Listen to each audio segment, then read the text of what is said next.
liberal, depending on who you ask. Figured I'd come in here Saturday night live broadcast. One of the things I'll tell you that's I'm kind of happy to say is it's a slow news day. In the era of Trump, I'm always happy to say that because under President Trump, news moves so damn quick.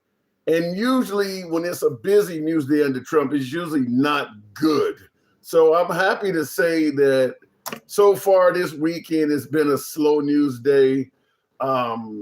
Nothing of significance has been said about Trump other than, I don't know why my graphics are going back, but nothing of significance has really hit hard. So that's a good thing for President Trump.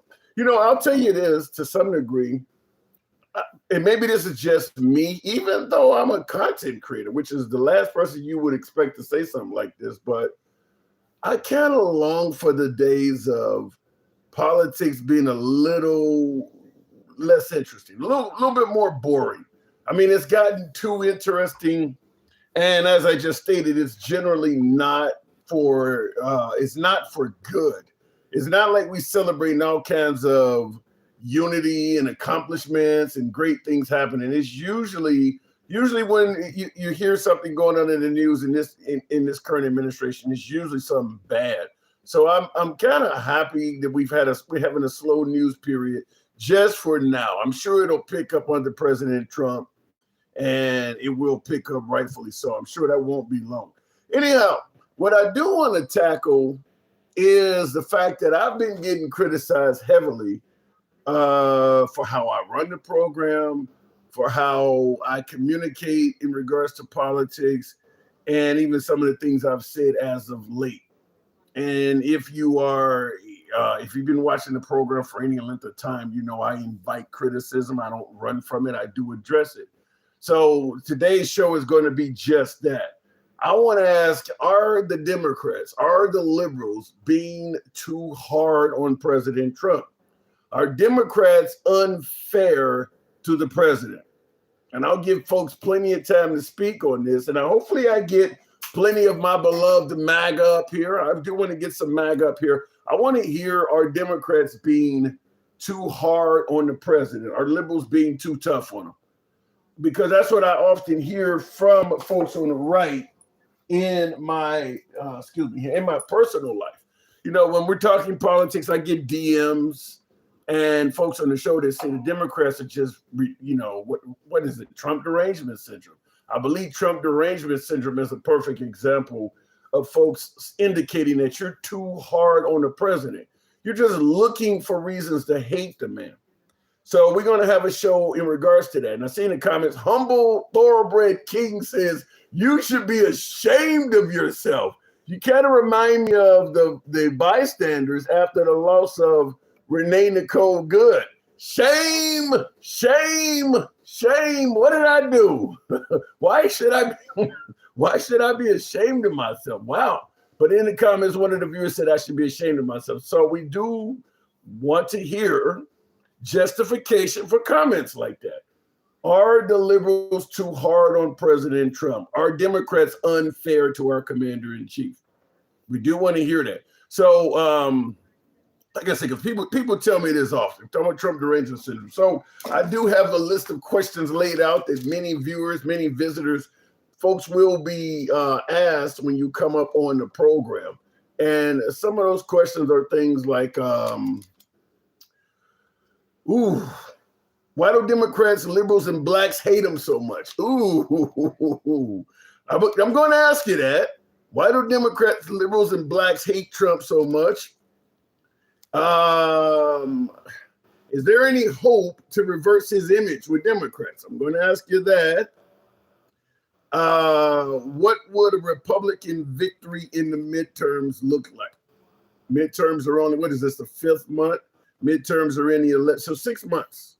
A little bit less than 6 months because it's past the 4th.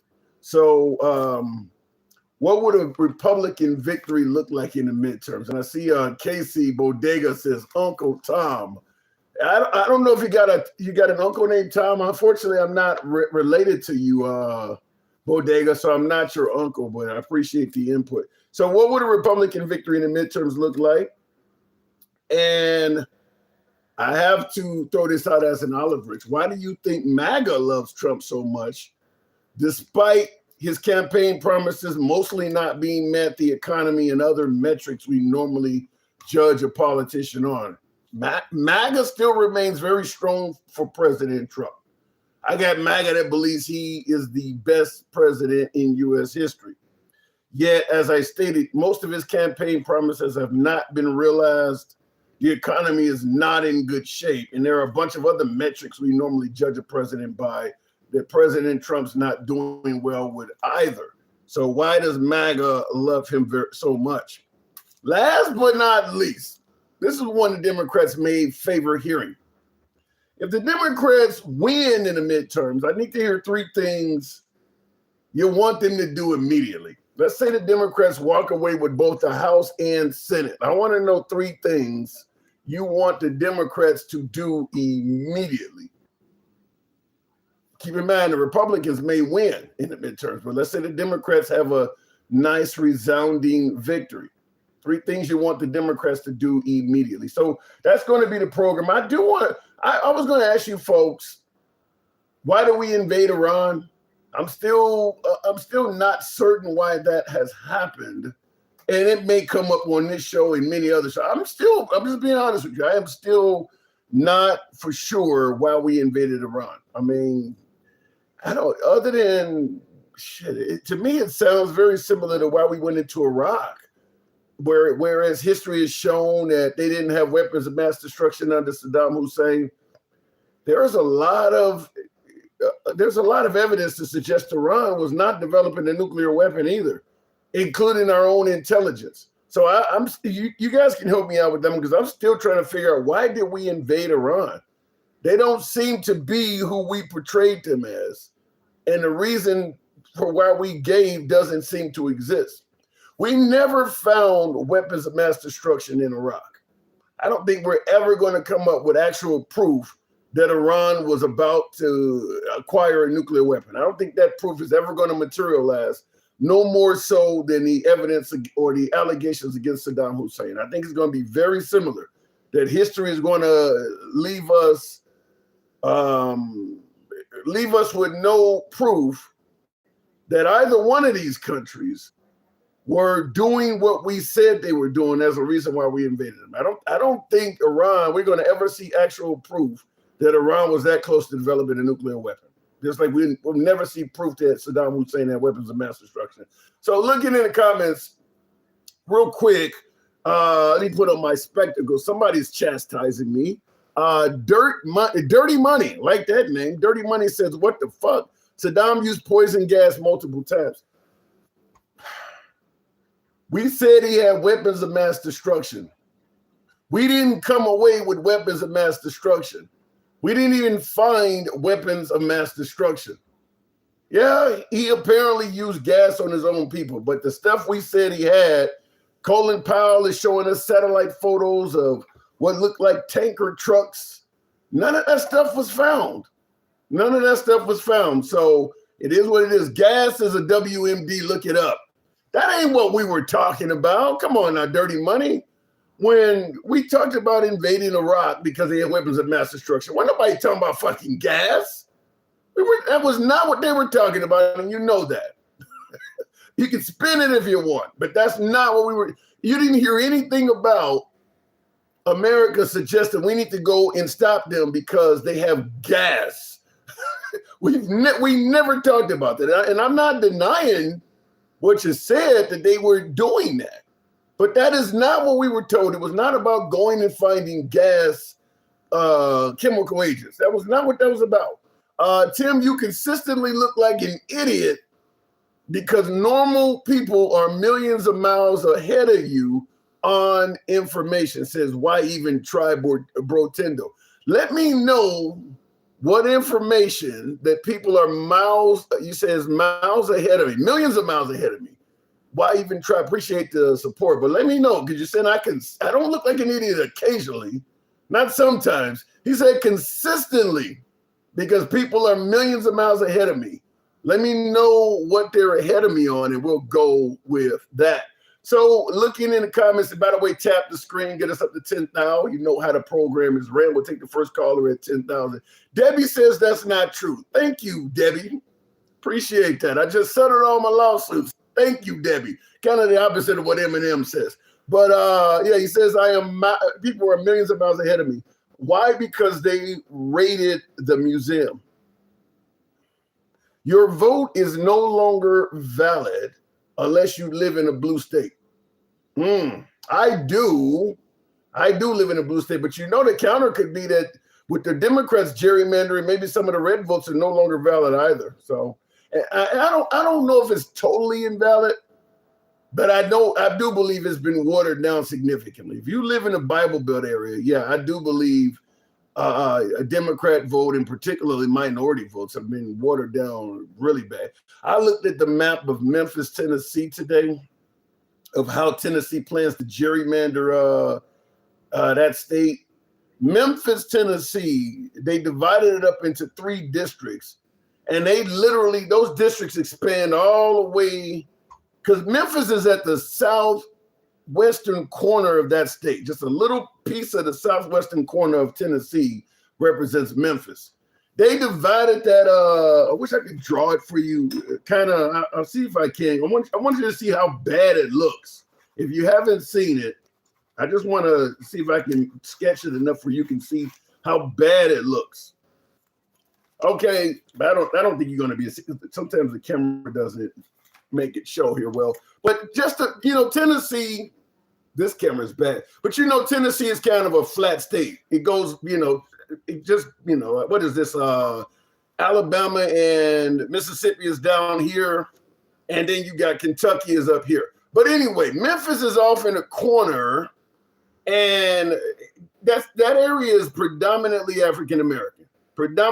Here's what they did. I'm going to show you what they did to Memphis to make it so that the black vote is going to be pretty much fucking useless. Now you see, I drew lines through Memphis.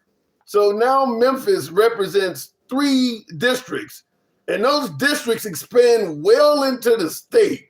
So all of that new area that's been added to it is now part of Memphis. So the people in Memphis are a very small minority in their district now.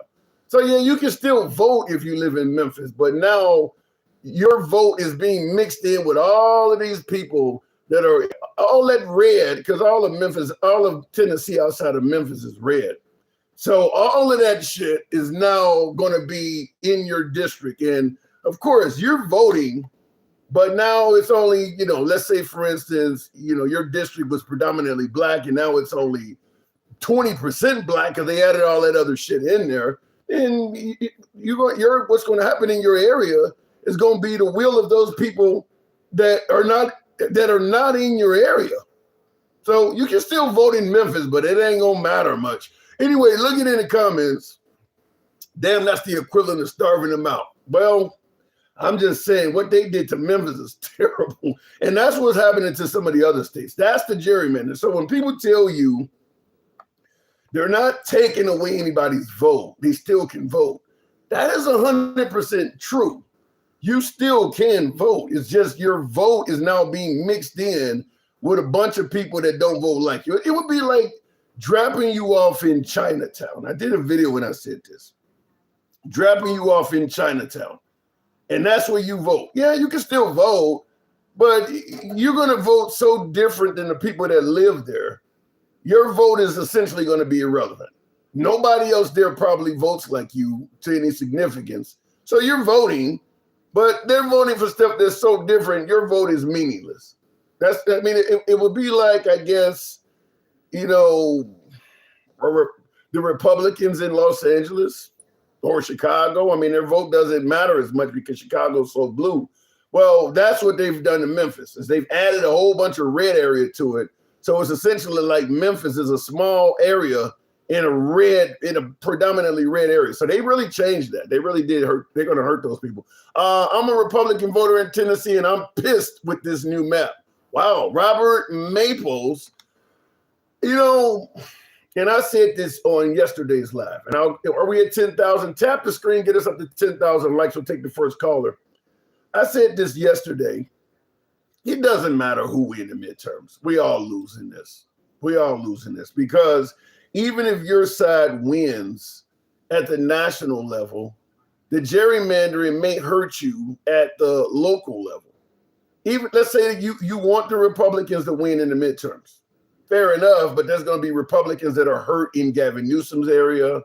All of the Democrat areas that are gerrymandering their votes, those are Republicans that are going to be hurt because everybody's going back and forth because President Trump did in Texas. So you're going to hurt no matter what happens. It's just the way it is. I mean, this is just not good for elections to just allow people to gerrymander at will. Both sides. I get Trump announced it and is being blamed for starting it, but it's not good no matter what side does it. It just was a horrible. And what's really odd about this is, tap the screen, get us up to 10,000. I'll take that first caller. What's really odd about this is President Trump is the one that came down the golden escalator, indicating that the elections in America was rigged.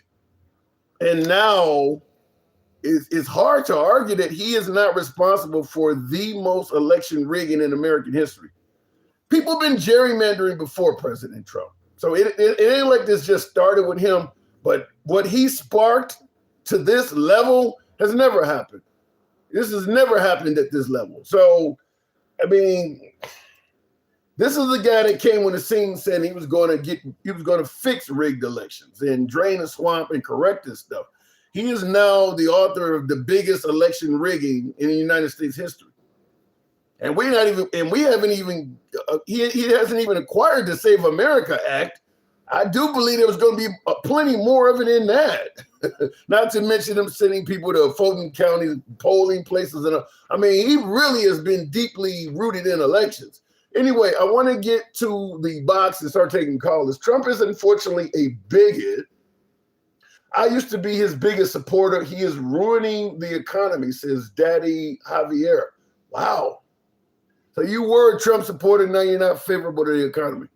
Well, that's what we're asking. Why does MAGA love Trump so much? Despite his campaign promises, the economy, and other metrics. That's one of the questions. It's a slow news day now, but your show is not over yet. Anything could happen. That is true, handsome conservative. In this particular news cycle with Trump, anything could happen. I take a half-breed. What is this? I take a half-breed Asian or black, but me as a half-breed white, I can't help my people carry. I don't know what you're getting at there.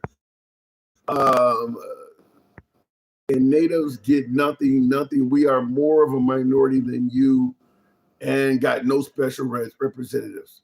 Well, Dakota, I think, how the hell that happened? So anyway, I think it is because the Native Americans, in my opinion, probably got treated so bad by the white man, they don't want nothing to do with assimilating. The Native Americans do not assimilate into the country like, let's say, the African Americans that you're indicating were not treated as bad as the Native Americans. And I'm not arguing your point, but the Native Americans don't really get involved in politics. They're not holding marches and stuff. They're on the reservations for the most part. They stay to themselves and they just like, fuck it. We're not even gonna get out there. I do believe if they were doing the same stuff as African Americans, complaining, marching, getting more involved in politics, they would be mixed into society more. So we'll leave it at that. Democrat states also seem to be the ones who have laws against it. We need some federal laws in some of these cases. That's what we're going to probably end up needing. Straight Edge. Good evening, Straight Edge. Welcome to the program. If it brings them up, your vote is no longer valid. Oh, I saw that. Real quick, I tried to bring up Straight Edge. Don't know if it'll bring them up, but tap the screen. By the way, help your boy out with the hat, mustache, TikTok cap goals. You know what I always say. What cases, Duke? I don't know. That I don't know. Trump is unfortunate. Oh, I saw that. Why am I? Some of my comments are acting really funky here. Civil Rights and Voting Rights Act were federal laws. True. Y'all saying Trump's helping the economy. Americans' minimum wage is $8 and it's 3 times as much where I live. What's your point? I don't get your point because Trump ain't did nothing for the minimum wage. So I don't get your point on that. We'll try to bring up another guest. Don't know what happened with my last one. Are we at 10,000? Yes, we are. We'll start out with Mike, the boss. Good evening, Mike. Welcome to the program. I was saying I don't need special representatives because I'm white, even though I'm technically from somewhere else. Who said you need special? What do you mean by special representatives? Well, you're the majority. So I get what you're saying. You're saying that blacks want special representatives and whites don't need it. Mike, good evening. Mike, are you there? Hang on a second. I think my audio is jacked up. Okay, yeah, I can hear you. What up, Brody? Not much at all. Huh? Excuse the background. Excuse the background noise. Is it loud? No, right now it's good. Right now it's good. Sound like you're out walking through grass or something. No, I'm at. Hold on. Give me 1 second. Give me 2 seconds. Okay. And I see Duke says, oh my, more crying. What are you indicating, Duke? That my first guest is about to cry? Is that what you're trying to suggest? MAGA would have been a great slogan acronym, but its intentions aren't as they seem in the comments. Says the Yank Kitty or something like that. What do you mean? You said MAGA would have been a great slogan, an acronym, but their intentions are not as they say. So what do you think the intentions of MAGA are? Let me know when you're ready, Mike. I'm ready. Okay. I'm ready. So What's going on, brother? not much at all. Fortunately, it is a slow news day, but I do want to play some because I'm asking the question of, are the liberals, are the Democrats too hard on President Trump? What say you for that question, first of all? Absolutely not. I don't think they're hard enough. If you ask me, can you be too tough on fascism? Too tough on what? You break it up. I didn't hear what you said. Too tough on what? Can you be too tough on fascism? Oh, well. I said, can you be too tough? I hear you. I hear you now. You know, President Trump, Carolyn Leavitt, J.D. Vance have all said calling Trump a fascist is what led to people trying to take his life.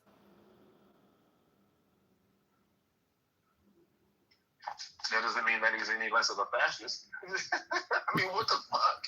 So because people are acting, I mean, Jim, that's just crazy. So whatever they say, he's a fascist. It's a fascist movement. So what? Stop being a fucking. What are we talking about here? I'm just saying they're saying that people are calling him Hitler and all this shit, and they're overdoing it. I want to stop acting like him. Well, do you really think he's acting like Hitler, Mike? Yes. Listen, before Hitler finally did what he did, there were steps before he got there, right? Right, the 30s. Simple. Yeah, so listen, they want us to wait until it happens. Ooh. Before we say, oh shit, he's there. I'm not waiting. What the fuck are we talking about, Tim? But I get what you're saying is Trump is not like the Hitler we were taught in the history books. He's like the Hitler leading up to become Hitler, like in the 1930s. But I mean, do you really see him as doing Hitler-esque stuff like the Hitler we know, Ovens, Auschwitz, Buchenwald? Do you see Trump even attempting to do something like that in his wildest dreams? Sure. He's surrounded by enough people. Do you think Stephen Miller would do it? Do you think Russell Vought would do it? I have a hard. Kevin Roberts would do it. I'm just giving you names of people around him. I have a hard time believing anyone is capable. I know people are because it happened with him and Stalin and other people throughout history, but I have a hard time believing it, saying yes that anybody would be that harsh on humanity. You believe Trump would do that? Listen. Every head of a mob boss doesn't always pull the proverbial trigger, but they do give the call. They do give the order. Yes. Yes. Aren't they just as culpable as the person that actually pulled the trigger? Yeah, but do you think Trump would give the call to massacre Americans like Hitler did? Yes. Based on what? They're already trying to do it. In what way? Tim, based on when you're trying to listen, you don't have to just go out and pew people to unalive them or their future, or their future. You don't have to just unalive them. You can stop feeding them. Just stop feeding them. Cut their benefits. Remove hospitals where they can't go get care. Cut their SNAP benefits. But you're not, wait, hold on. You're not comparing. Let me finish. Let me finish. Get rid of your jobs. Listen, if I take your job, take away your resources to survive, what am I doing, Tim? You're making life a little harder. A little harder? You're comparing removing SNAP benefits to Adolf? Tim, listen, when they came out with the big, beautiful bill, I told you this before it came out, I did my research. You won't find an economist that won't tell you what the overall impact was going to be. And there was going to be millions of people that would unalive because of the cuts that are associated with the big, beautiful bill. Yeah, they know that. They know that. But you do realize if Trump cuts entitlement programs, unlike with Adolf, you still can get a job. Any working American, middle-class American is not going to perish because of the Trump policies. Can you see anybody that's working? I mean, because there was a lot of Jewish people in Germany that had their own income and was taken from them in addition to their lives. Look, you can spin it and dance and put skates on and slip and slide all over the place all you want. You guys are ignoring I'm going to go back to it. Ever since I met you, I've been telling you the same shit.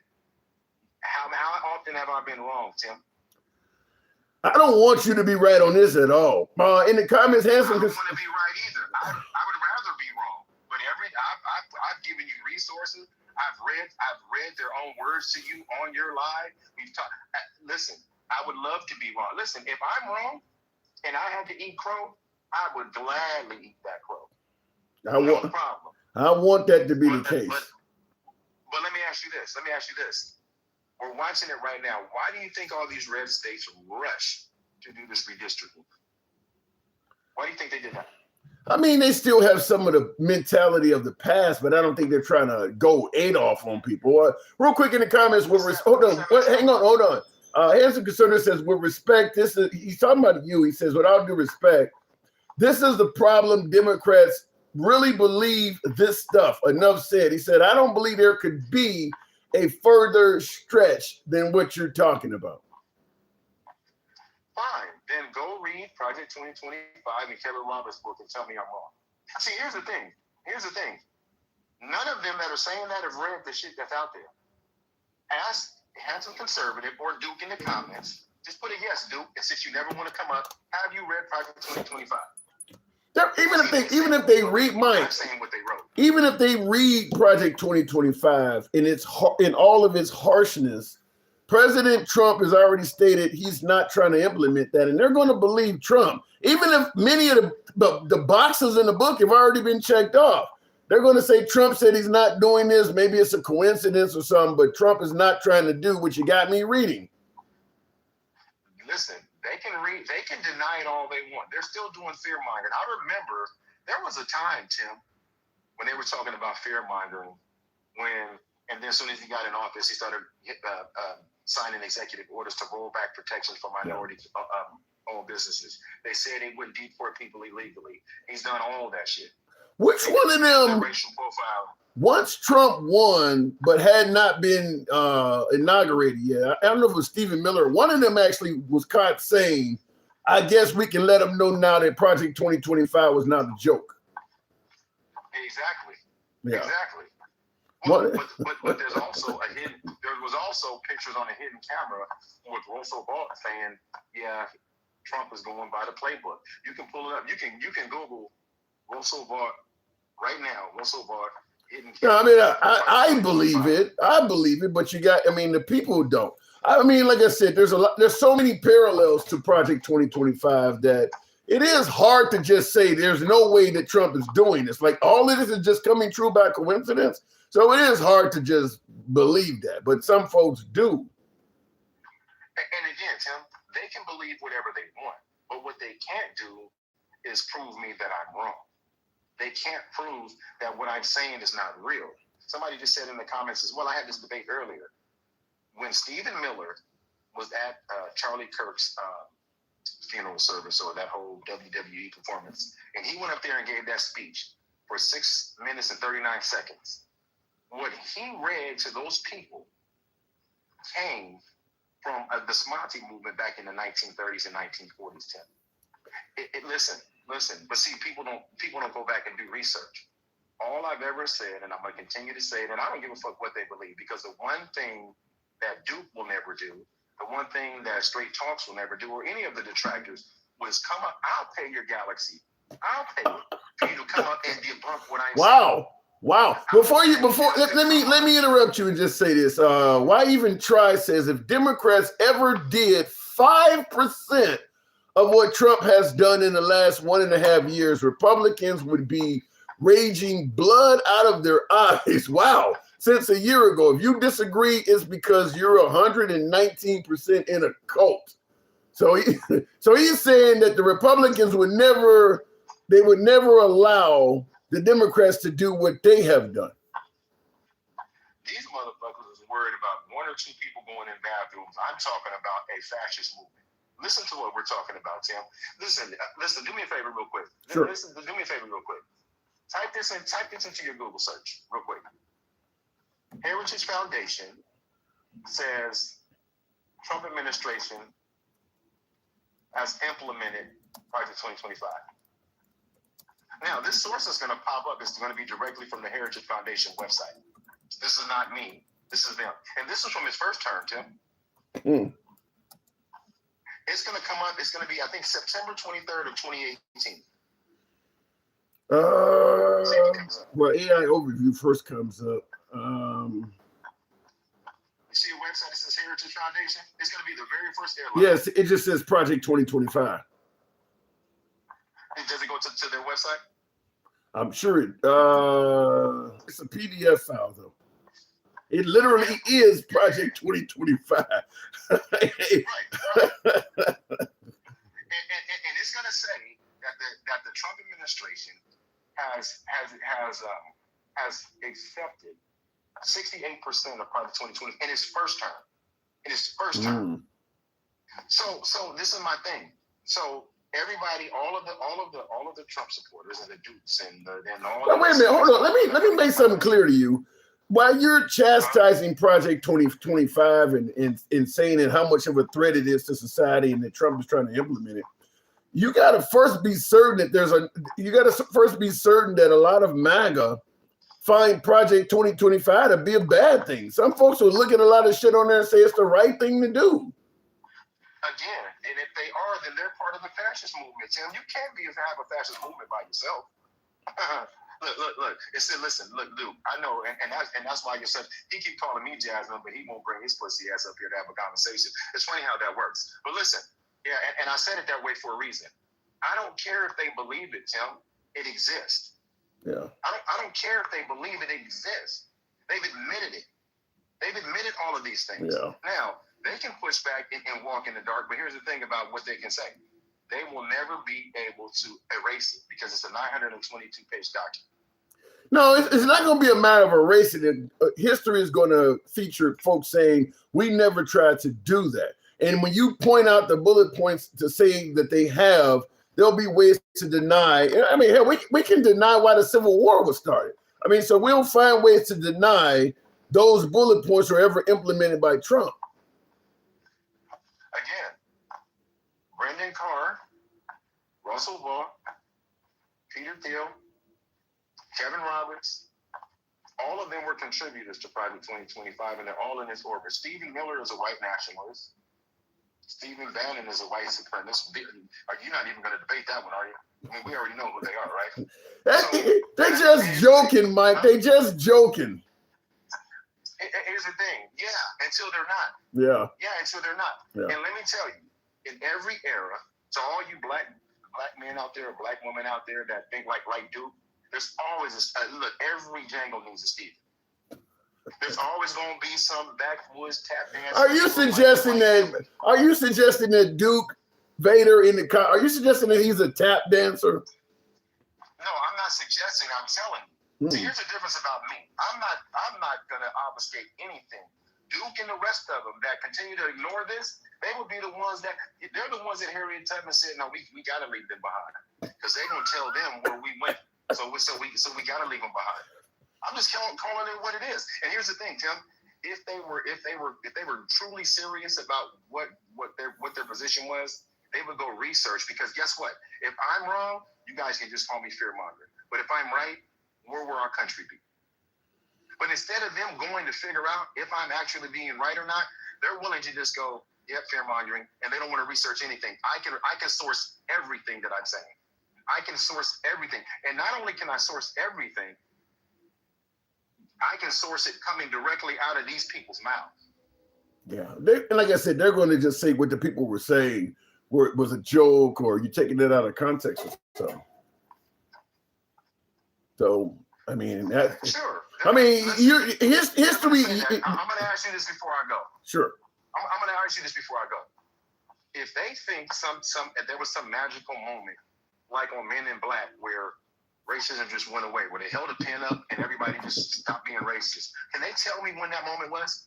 Can they tell me the moment in history where racism just went away? Because I can show you video from the 70s where white folks were marching, having parades to keep us out of certain neighborhoods, where there were little girls in high school and high school girls and high school boys, little white boys marching around telling little black kids, calling them the N-words in 1974, 1975. Well, it's not about holding up a pen and making racism go away. The response is going to be, it's been marginalized and outlawed so much so that it's so minuscule that you're making a big deal about something just to keep us from progressing. So why, and you can Google this too. So why did all far-right hate groups grow expeditiously since Donald Trump came down that escalator? Or is it, how come that correlation, and look at MAGA reaction, you can say it's 2026, but so answer my question in the comments then, sir.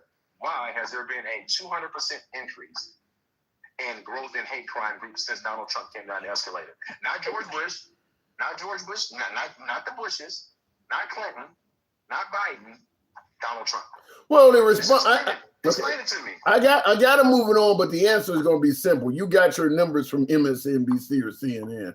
Fake news. Yeah, I know that's what they'll say. Yeah. But they can't dispute it with facts. They can't dispute it with facts. And listen, Tim, that's what makes these people garbage. Because if you can't stand up and just you're treating them like Somalis, you're calling them garbage. I'm treating them. Listen, I'm only holding them accountable to what they show us. I don't know any of these people personally. I can only say that these people that continue to make excuses for this deplorable behavior are those people. Because you can't get away from it. Would you hang out with known P3DOs? Would you hang out with them, Tim? Probably not. In fact, no. I would have a certain amount of anger towards them. Would you make excuses for them? No. They don't believe Trump is a PDO. They don't believe that. They believe that's more Democrat fake news. But that's not what. That wasn't my analogy. I'm just flipping it. I took the racism out. Now I'm going to reinsert racism. Yeah. Would you hang out with white supremacists, known white supremacists? Would you hang out with people with that ideology? Would you hire them? Would you knowingly hire them? I wouldn't feel safe around their presence. I got to move it on, but I wouldn't feel safe. So the answer is no. I'm sure the hell you wouldn't, and you shouldn't. Listen, real quick. You have a good weekend. Absolutely. Have a good weekend. Dude, grow some balls. Mike, thanks for coming through. All right, moving on with the program, by the way, y'all hung out with Bill Clinton, says Duke Vader. I didn't hang out with Bill Clinton. Tap the screen, get the likes on up to 40,000, if you will. I don't believe, looking in the comments, I'm about to read Handsome Conservatives comment again. You voted for them and funded them. Who represents them, Melissa? Give me an example of who represents them. And I guess whoever they are, explain to me how they are what you say they are, and Trump is not. Because most likely, because you've seen Duke pointed out, Bill Clinton, indicating that Bill Clinton was a pedo or whatever. Trump hung around Bill Clinton a lot. So explain to me how you feel Bill Clinton is a pedo and Trump is not. How are you separating them? Let me know. Republicans always crash the economy. Yikes. Looking at the comments real quick, tap the screen, help your boy out with the hat, mustache, TikTok cap goals.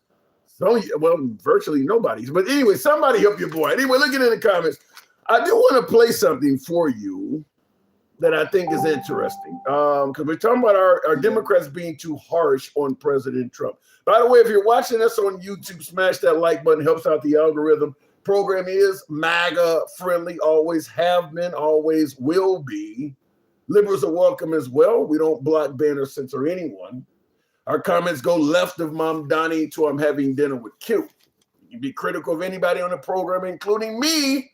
So feel free to smash that like button if you enjoy uncensored dialogue, regardless of your political affiliation. So looking at real quick, because we're talking about are Democrats being too harsh on President Trump. I want to give you something that may fit that narrative and get your explanation on whether or not this was too harsh. Take me anytime, any place, in the Oval Office, anytime, any place, in the Oval Office, publicly, on camera, I'd be happy to do it. And we'll see who's intellectually superior in that type of contest. Now he's inviting President Trump. This is Hakeem Jeffrey, the minority speaker of the House, the one that replaced Nancy Pelosi. He's inviting Trump to debate him anywhere because Trump is referring to him as a low IQ individual. I want you to hear how he wraps this up, though. I've got no doubts as to what the outcome would be. And it's extraordinary to me that Donald Trump keeps recycling this low IQ insult. This is from the dumbest president ever to sit at 1600 Pennsylvania Avenue. And there's not even a close second. The dumbest president ever is what he said. Are Democrats being too harsh on President Trump? That's a scathing insult. Wow. Now, I know some folks on the right suggest President Trump is the best president ever. You couldn't be any more opposite than that. Called him the dumbest president. I'm based on some of the comments I'm seeing, I might actually have a whole question on YouTube. I can't believe people are saying yes and no. But looking in the comments, and thank you, Blue One Banks with the Galaxy. Thank you very much. Appreciate that. Dumbest president ever by far. Jeez.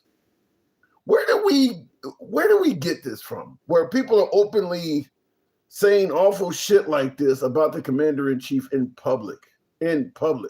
Are Democrats being too harsh on President Trump? That's what we're talking about. Looking at, and by the way, tap the screen, get us up to 40,000. We'll take the next caller. Lisa says the truth hurts MAGA's feelings. Man, that's a horrible comment. That's a horrible comment to suggest he's the dumbest president ever. That's harsh. That is really harsh. Look, I suppose some might argue eventually you got to start insulting them back. It ain't like what Hakeem Jeffries is saying about Trump is above Trump saying about somebody else. Trump would have no problem calling somebody the dumbest person ever. My guess is he's probably done it. He's probably done it already a few times. So, I mean, it is what it is. And I see Debbie is saying they got it from the top. They got it from the president. So, my guess is he's probably said that same insult about others. Democrats have no plan other than orange man bad, says John Mooser. There's some validity to that, I think. I actually don't totally disagree with that. I mean, look, they do have a plan on some things. Universal health care, common sense gun laws, tuition forgiveness. I mean, there are some things that the Democrats have plans for. I mean, you heard them. You just don't agree with them. But I do also agree that orange man bad the Democrats got to come with more than that. You can't just say Trump sucks. You got to have something better to replace him with, because Trump is really good at making huge promises. In fact, I still talk to a lot of MAGA every day that are waiting for those things to come true, even though they don't look like they will. So Trump absolutely makes huge promises. So you can't just be saying he's bad while he's promising all of these rainbows and pots of gold. The problem with Democrats is they always have a plan and they never follow through, says Handsome Conservative. Do you really think it's appropriate to bring that up in this environment? Handsome Conservative says the problem with Democrats is they always have a plan and they never follow through. Do you really see President Trump is following through? Let me go back to the box. It's not the, if you had said that a year ago, perhaps when gas was hovering around almost $2 a gallon, when things were going much better in Trump's economy. Right now, that's we had war and all kinds of other stuff, but right now it's not the. I don't know if it's the best time to bring that up. He has followed through with many, but you still can't. But you can't fulfill everything, says a Polish guy. Give me 4 campaign slogans from Trump, Polish guy, that Trump has followed through with. You said he's followed through with many of his campaign slogans, but you can't fulfill everything. Because the biggest ones, I don't think that's been the case. MAGA reacts. Good evening. Yeah, he's followed through on a bunch of shit. Give me some of the shit. Well, obviously closing the border, drilling. For the most part, he kept gas low, except for the last month or two. Has he really been drilling? Has that really been happening? Yeah, how do you think we're the #1 producer of fucking gas or oil? I mean, keep going. Keep going. What else? I don't know. He's kept. You can't say that. That man made a whole bunch of fucking promises. You shouldn't be the I don't know after only 2. I just don't have the list in front of me. You don't need the list in front of you. This man made 100 promises. You can't. What was the next? Say it again. Raided all those fucking Somali daycares. He didn't campaign on Somali fraud. He campaigned after going after fraud and saving us money. Yeah, and then he pardoned a bunch of fraudsters. I mean, you guys are complaining that he's doing too much. Every day he's doing something. No, give me 4 campaign promises. You got the border. I'll agree with that. You're saying drill, baby, drill. I'm not going to dispute that. Give me 2 more. He promised peace through strength. He's doing the strength part. We haven't gotten to the peace part yet, but we're doing the strength part. We were already fucking strong. What has he done to make us? Are we weaker under Biden? We're definitely weaker under Biden. In what? Explain why. Explain how. How are we weaker under Biden? Same weapons. Trump didn't build any new weapons. Biden was like powerless to stop anything. He didn't stop the Gaza war. He didn't stop Ukraine. He didn't stop shit. Meanwhile, Trump is like reshaping the world. How could you? Wait. He's trying to reshape Iran. He's trying to reshape what's it called? Cuba. Wait. You're giving Trump credit for stopping wars. You mentioned Gaza, and then you're blaming Biden for war start. You do realize under Trump, multiple wars have started, and we've been responsible for them. How do you see that? Oh no. Only one war. It's only fucking Iran. What other war has been started? Okay, well, let me just say this. Sexy Red sent the galaxy. I want you to go to Instagram, and that way we can make this happen, because we know what happens if I bring you up on TikTok. No, Instagram's too buggy, man. I remember last time I couldn't even get on. I had to. She's been on before plenty of times. It must have been something with you, because I had her on yesterday. She was the first guest. So I don't know what happened. Well, she can be on Instagram, and I can talk to her from here. That's what we're going to do. That's what I'm suggesting. I didn't tell you to go to Instagram. I'm telling her that. Oh, okay. I thought you were saying me. No, I don't want to go. Okay. Anyway, what else? Oh, you know what's funny? You keep mentioning him going after Greenland. But what's been happening with all our bases? You know, you got UK, you got all these countries telling us we can't use our own fucking bases. Isn't the whole reason to get Greenland so people can't tell us we can't use our No, you don't listen. That's like me. Hold on. That's like me. No, that's like me being nice enough to let you stay at my house, and then I find out you're launching bank robberies from my house. You got to get the fuck out. I mean, they're okay with bases for defense, not bases for offensive missions. Sexy Red, hold on. Sexy Red, can you hear me? Go ahead, Maggie X. I don't know if she's on or not. By the way, all she has to do is let you talk more, and also don't talk about elections. It seems to be the big trigger is elections. When you talk about elections, that's when you get flagged. But also, she's got to let you talk more so the fucking AI is not listening to her too much. Because I think that's the main difference. Because I talk about all the same shit she does. Well, listen, she's using a lot more four-letter words and things I think they're picking up. But what I want to ask is, you gave me. Like there was that guy the other day, the QAnon guy the other day, and he never got flagged. And I realized it's because he kept pausing and letting you talk. And I think that's the trick. Keeping your sentence in short so you don't trigger the fucking AI. Okay. Trigger. But you really do believe that Trump has met a bunch of his campaign promises? I mean, he's working on them. That ain't what I asked you. You want a participation trophy? It's not a participation trophy until the end. I mean, you keep scoring him mid-game. We're not even mid-game. We're still in like the first half of the second quarter. Since when is that? Like, oh, he hasn't won the game yet, but it's the fucking second quarter. Isn't that what we are? Are you telling me? Hold on, sexy. Hold on. You're telling me we waited till Biden was at the end before we started judging him? We were judging him in the beginning too. No, we waited. Oh hell no. That's you need to go do something and go get educated because you motherfuckers are the most dumbest. You give us headaches. I don't know where you get your fucking information, but on God, you're dumb. For one, we are not drilling like you think we're drilling. We have less now. Do you know that they are coming with tankers to take our gas and stuff? What are you talking about? Who's taking your gas? She got taken down. What the hell happened? They actually they dropped her. The app dropped her that quick. How is that even possible? I don't know because she didn't do anything that was anywhere near. I gotta. We're gonna have to figure out some kind of way to get off of TikTok. The censorship is crazy. I mean, I know sometimes, but that was. Clapper works. You can be on TikTok, but use Clapper to talk. Or, like I told you, Zoom. Zoom will work great. I think the problem is she has just developed so many haters that when she gets on, she's probably getting an audience of haters out there. You could use Zoom and run Zoom.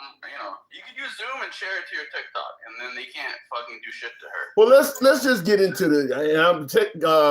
Sexy Red. I do apologize. I know I can do about you getting taken down, but let me ask you this, because the topic of the piece is: are Democrats being unfair to President Trump? What say you?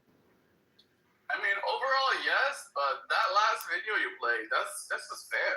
That's fair. Calling him dumb, that's fair. He calls you dumb, you call him dumb. But you calling him Hitler and telling people he's gonna put everybody in jail and he's a fascist and all that shit, that's where they're gone too far. But how do you? Him dumb, that's just their game. But you do realize President Trump himself was calling Kamala Harris a fascist. Has he though? Not like you guys fucking call him a fascist. Yeah, he did it a lot. No, he did it a lot more than once. Yeah, I do, and I should have had it up, but no, he did it a lot. I mean, he did it at many different rallies. So no, he was doing it plenty. It wasn't just occasionally. Go ahead. Let's put it like this: if someone takes a shot at her and he doesn't stop doing it, then I'll be on your side. But so far, 3 people have taken shots at him, and you guys are still going at it. I mean, even the last guy's manifesto. Like, what's his name says, 60% of Project 2025. 90% of that guy's manifesto is what you guys say every day on here. Okay, let me. Here's where I have a problem with. He's got 90% in common with that guy's manifesto. So, like, what the fuck? Does that make him a fucking White House shooter? Yeah, here's what I have a problem with.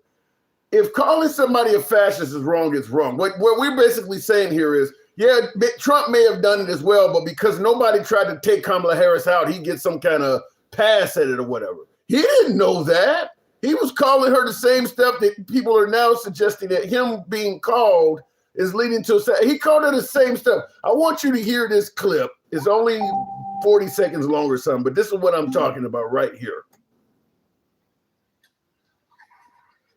Look, agree with one another, we can debate one another, but we cannot tell the American people that one candidate is a fascist, and if he's elected, it is going to be the end of American democracy. But for that to happen, we must defeat Comrade Kamala Harris. I use that term because you know what that term means, right? Communist. She's a Marxist, communist, fascist, socialist. Somebody's got to explain this one. This is a radical left, Marxist, communist, fascist. This is communist, this is Marxist, this is fascist. But you know what? It's dangerous. I think this is a different kind of a race. All we have to do is define our opponent as being a communist or a socialist or somebody that's going to destroy our country. That's all him. So he clearly was saying it over and over again. What's the difference? Well, the difference is one of them, like the way you guys paint Trump, he's gonna put you in jail and unalive you and fuck you up personally. What he's saying is he's just gonna do a bad job as fucking president and fuck up the country and destroy the country economically and shit like that. I mean, I think with what you guys use with him is way more personal. Like he's gonna deport your fucking aunt. He's gonna put your. He is deporting. He is deporting people's aunt. What are you talking about? He's actually doing that. He's not though. His deportation numbers are fucking sad.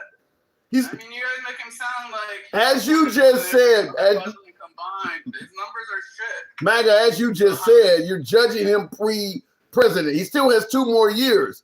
You're judging his numbers now. He clearly intends on stepping that up.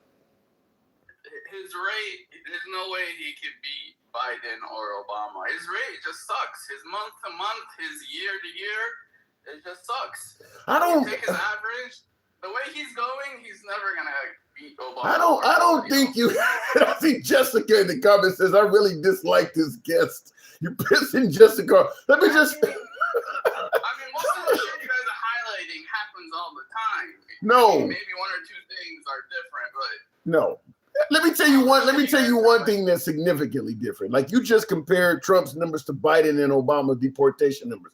When Obama was deporting people, it was mostly turning people around at the border. He was not going through American cities, grabbing people up, and certainly all of the rhetoric that comes along with what Trump does makes it 100 times worse. Trump could do a whole lot of the same shit he's doing now without the rhetoric and get a lot less complaints. So it's hard to compare and say that, well, such and such did the same thing as Trump. Why y'all treating him differently? Because he's making so much noise while doing it. That's the difference. He's making a lot of noise.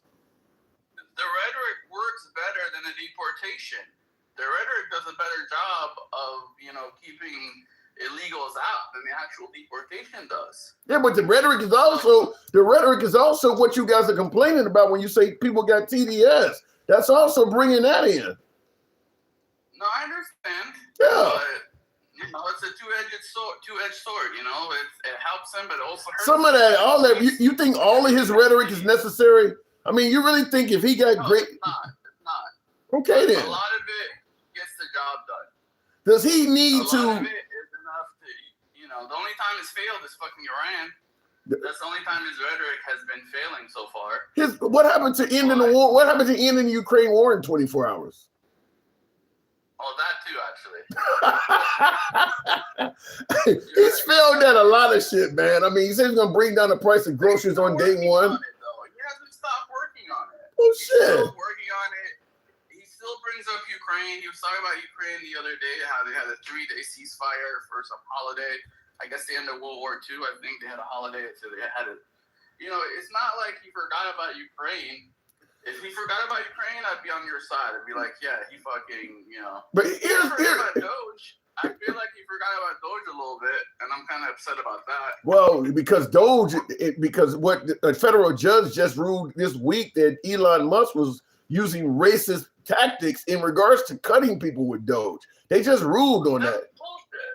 I read that article. He was looking for DEI, and his racist tactics. They said more. The judge said more than DEI. The judge said he was going at the LGBTQ and black people. Yeah, that's all part of DEI shit. But no, the news article hinted that it was more than DEI. But the federal judge, I believe the judge's quotes were, "What he did was blatantly unconstitutional." I believe that was the quote from, oddly enough, here's what I don't get. When the Southern Poverty Law Center, they have just been accused of funding white supremacist groups by the DOJ. They've just been accused of that. And the right is taking that as face value. This guy was ruled upon by a judge, and you guys are, well, that ain't true. A judge that actually heard the case came back and said, this guy's doing blatantly unconstitutional shit. You're not taking that as face value, but you're taking the DOJ just making an accusation before the SPLC. First of all, it's not an accusation. We know that they gave a bunch of money to these fucking, they're saying they have a good reason to do it. I don't think the SPLA is supposed to be paying snitches and shit like that. They're not fucking cops. But it hasn't been admitted that they did, right? We don't gave money to KKK and other shit. We don't know if the amount. We don't know if the amount. We don't know if the amounts they said is right. We don't know. I mean, we got to hear what they.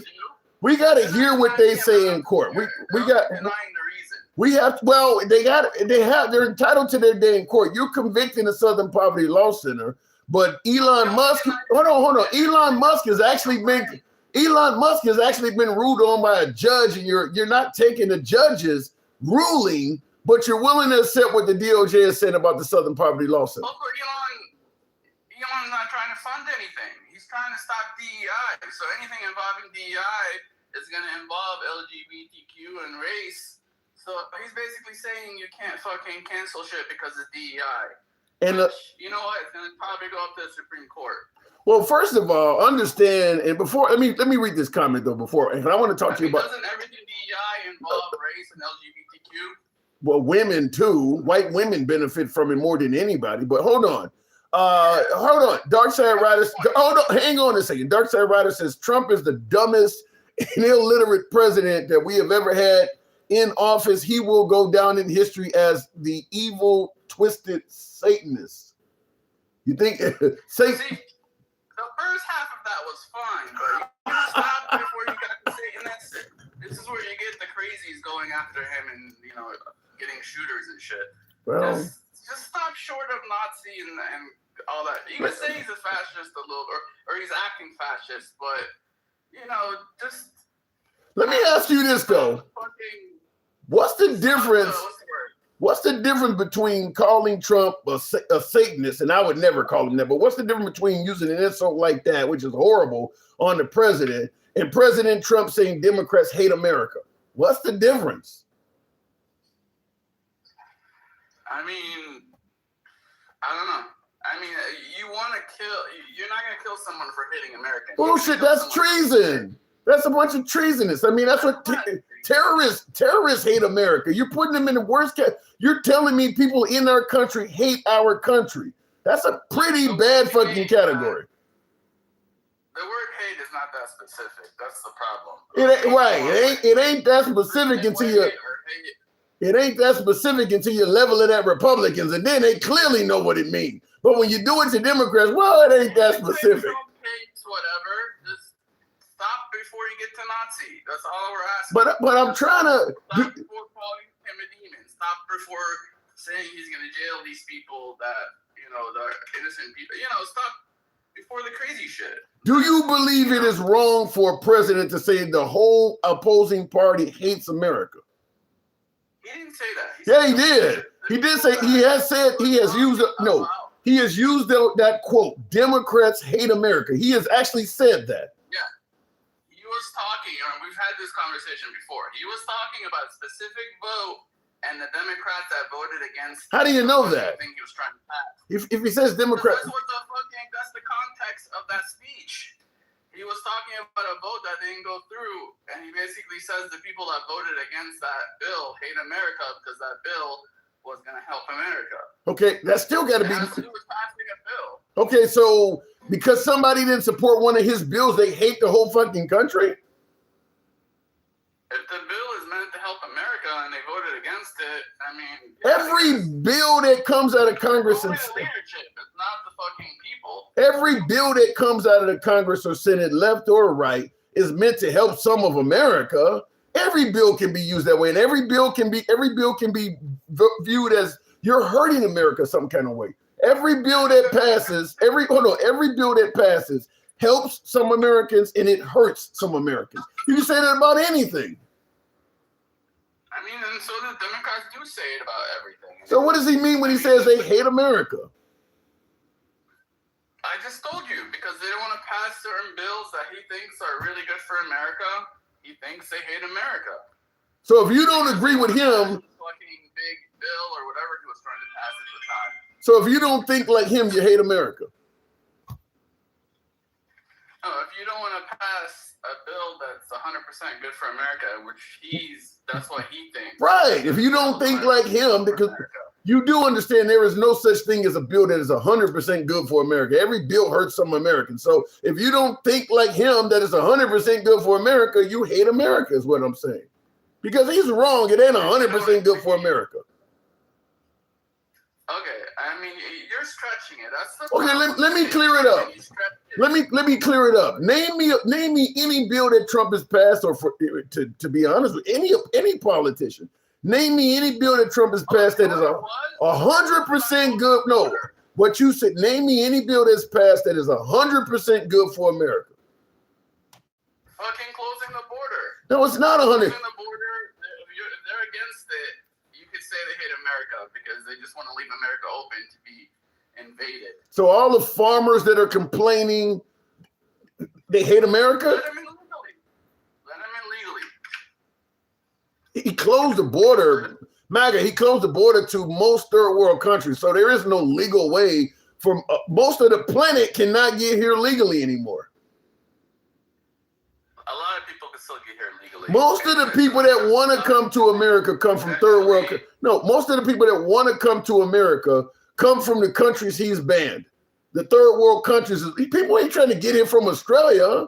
They're trying to get in from third world countries to get a better life. He's banned most of those countries. There's no legal way. Coming here from all over. Look, it's simple supply and demand. It's going to get to the point where the demand is going to get high and they're going to have to fucking fix immigration. Okay? If you cheat the system, it's never going to get fixed. If you wait until the demand is so high that we need people so bad that we beg for it, then they'll fucking pass some laws to let them in legally. But if you cheat the system, it's never going to get fixed. I tend to think he was okay with cheating the system when they were working for him. In the comments, Darkside Rider says Trump lost his respect. Trump lost his credibility when he let Marjorie Taylor Greene have their fight. That's when it all went downhill. What do you mean? He lost his credibility when he let Marjorie Taylor Greene when he had their fight. So you're saying that he had respect before he got into a battle with Marjorie Taylor Greene? I don't know about that one. At least with MAGA, I don't think MAGA. Lost your respect when you went from hating her to liking her. I mean, every time you guys like someone just because they hate Trump, it just shows how dumb you guys are. So in other words, when you guys started liking Tulsi Gabbard, you're starting to like Fetterman. You guys are doing the same thing. You're picking Democrats when they start speaking. You started to like Joe Manchin. You did the same shit. Does that mean you also? Listen, I only like Tulsi and RFK, and I think they've pretty much proven themselves to be Republicans at this point. No. They weren't just doing it to hate Trump or hate Democrats. They 100% switched sides. I mean, they didn't switch sides. You guys left them behind, and they fit better with us. Well, Trump left Marjorie Taylor Greene behind. I mean, and by the way, the Democrats are not liking her politics. They're liking the fact that she is not in a cult, apparently. She's willing to speak out about things that the left has already been saying, such as this guy may have violated the innocence of some young girls. That's what they're liking her for, is that she's willing to speak out. She's still a member of all the same religious cults she was in before. She's still the same person she was before. She's came around a little bit. She's came around. Funny how MAGA doesn't. She's a Democrat, you know, like Tulsi, RFK, they're straight up almost Republican now. I mean, they are Republican now. She's not a Democrat.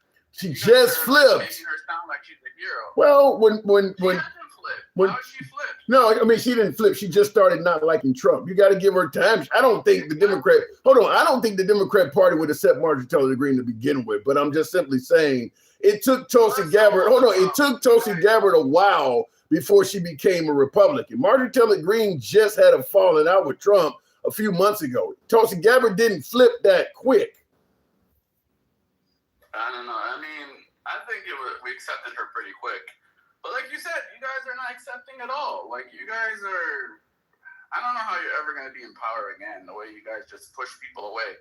And you don't see your you're gonna say how we push people away like your president. We just mentioned Marjorie Taylor Greene. Your president is pushing people away like nothing. He's doing exactly what you're complaining about.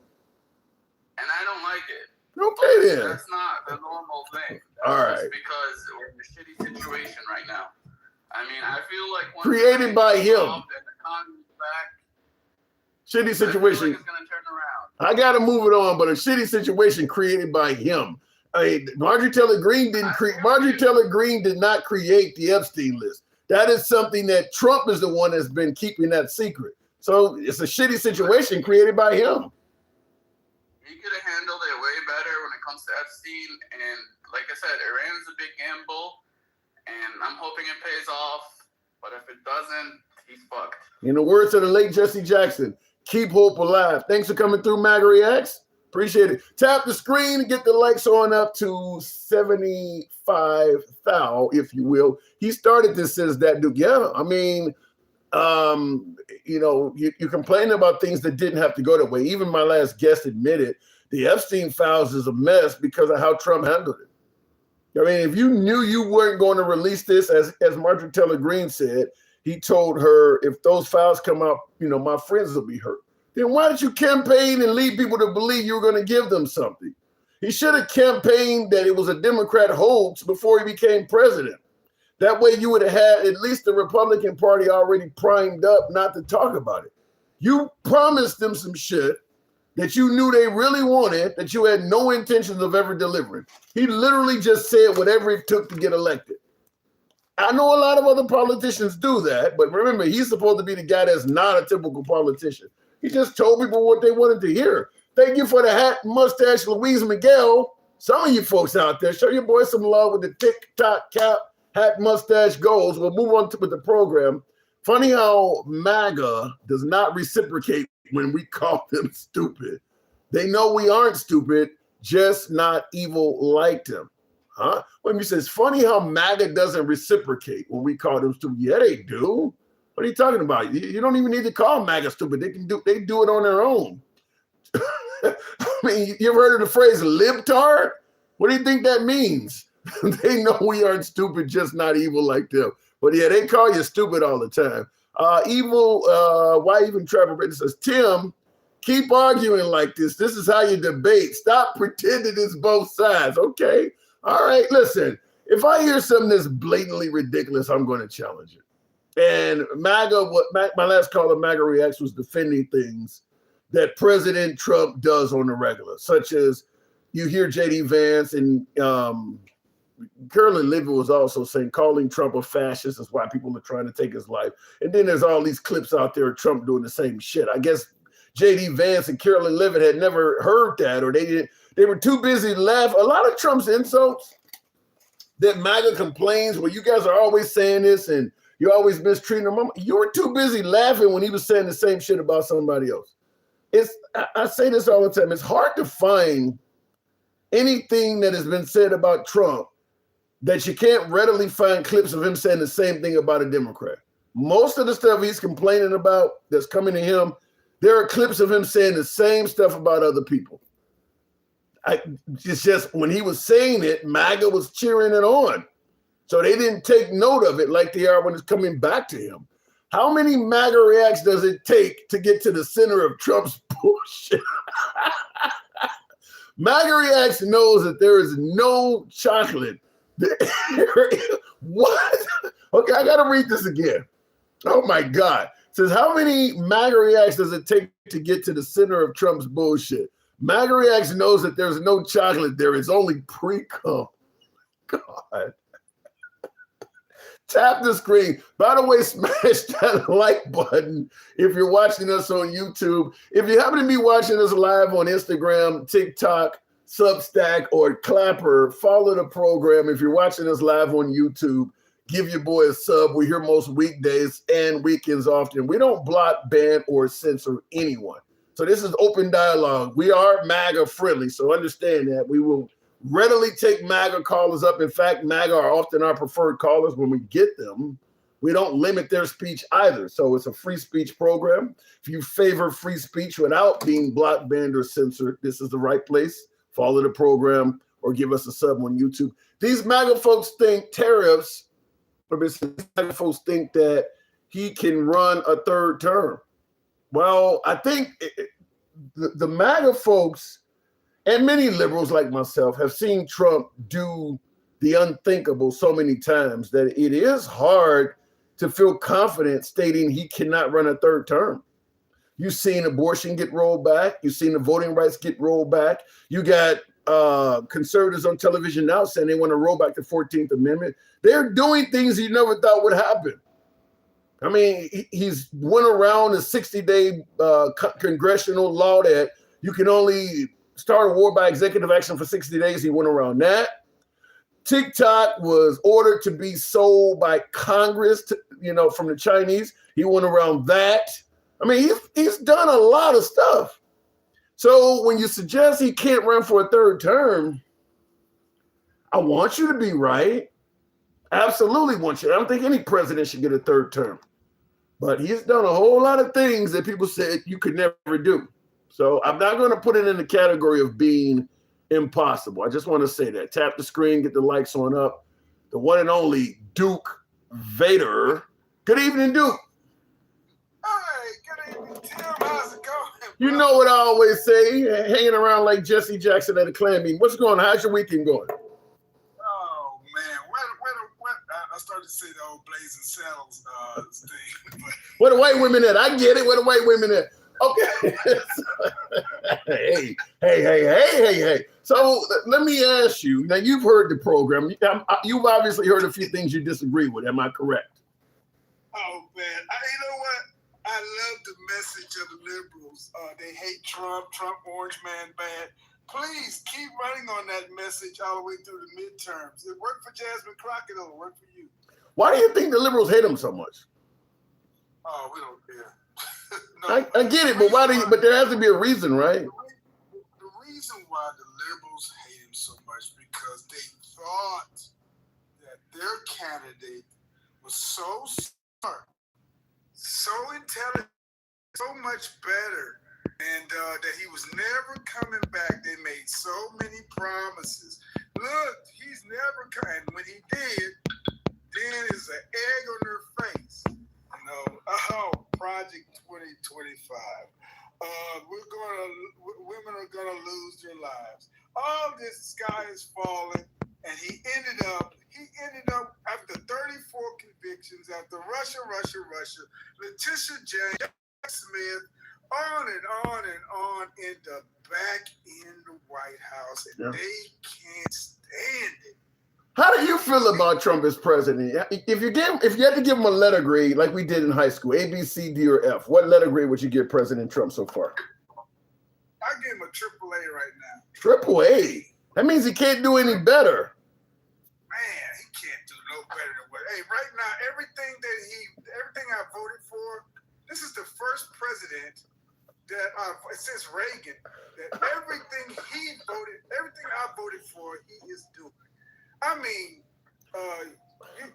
you liberals are absolutely crashing out, but I am celebrating each and every day. Just listening to y'all let me know that I'm winning. You ain't winning shit. Your guy is winning. You ain't winning nothing. That's why you at work every day just like I am. You ain't winning shit. The groceries ain't coming down for you. Your gas ain't getting cheaper. You ain't winning shit. Your guy is winning. Is he my guy? Well, yeah, you voted for Trump, right? That's right. Yeah, your guy is winning. Let me ask you a question. Does the president work for you, or do you work for the president? This one, I think this one is one that. I didn't say this one. Does the president of the United States work for you, or do you work for the president? He's supposed to work for us. Hey, Raccoon, see, this is what you gonna get some balls now. See, this is when I say I got a coochie and I got bigger balls. I'm fixing to show you. This little sellout motherfucking Rowdy Raccoon right here.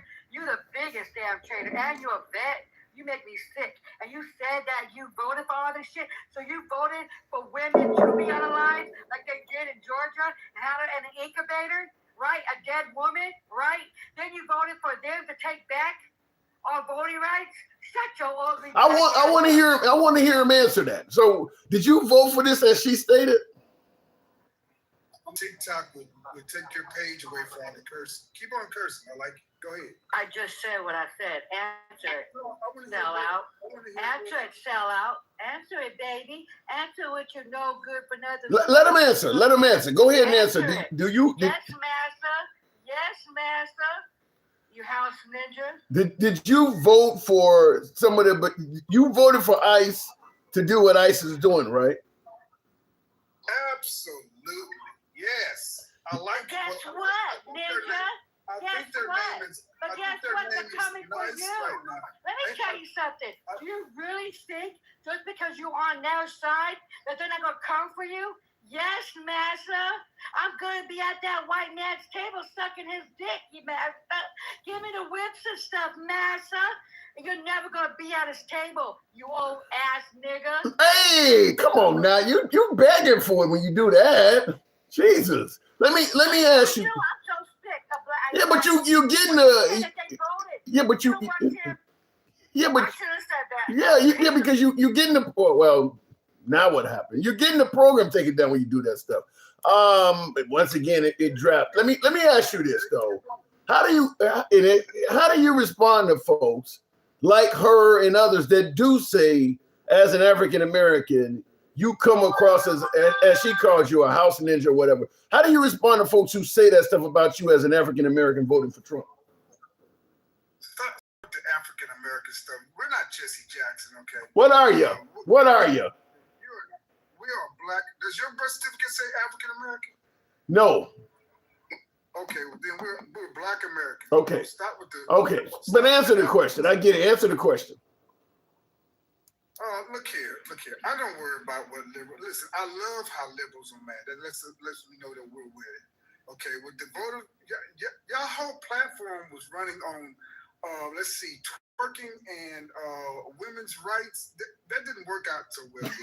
You said our whole platform was running on women. Hold on. You said our whole platform was running on women's rights. What, is women's rights a bad thing? You brought up women's rights. Have women lost their rights? Well, they have certainly been put in a predicament. Where? I'm answering it. Where? I'm answering it. DEI was something that primarily benefited a lot of white females. And of course, when it comes to the pro-life, pro-choice debate, where some states are like, even if you've been sexually assaulted or even if your life is in danger, we're going to still force you to carry the baby to term. That's not favorable to women. I mean, there are some women, look, I get you don't want people having abortion on demand. I get that. But you guys went way beyond that. You went to the point where some women could actually they could actually have health issues and be in jeopardy, and you're going to force them to have a child. So for women, no, you have not been beneficial. You've rolled rights back. Stop it, man. Do you disagree with what I just said? Hold on, wait a minute. How many states have outlawed AB? How many? I don't know, but one is too many, in my opinion. How many? I don't know. Can a woman go to another state and get it? If she can afford it and has the time and the method of travel and all that. Stop it. Everybody. Okay, wait, hold on. So you're telling me. Lord Jesus. Wait. Listen, I live in a democratically ran city. Okay, we have the largest medical center in the world.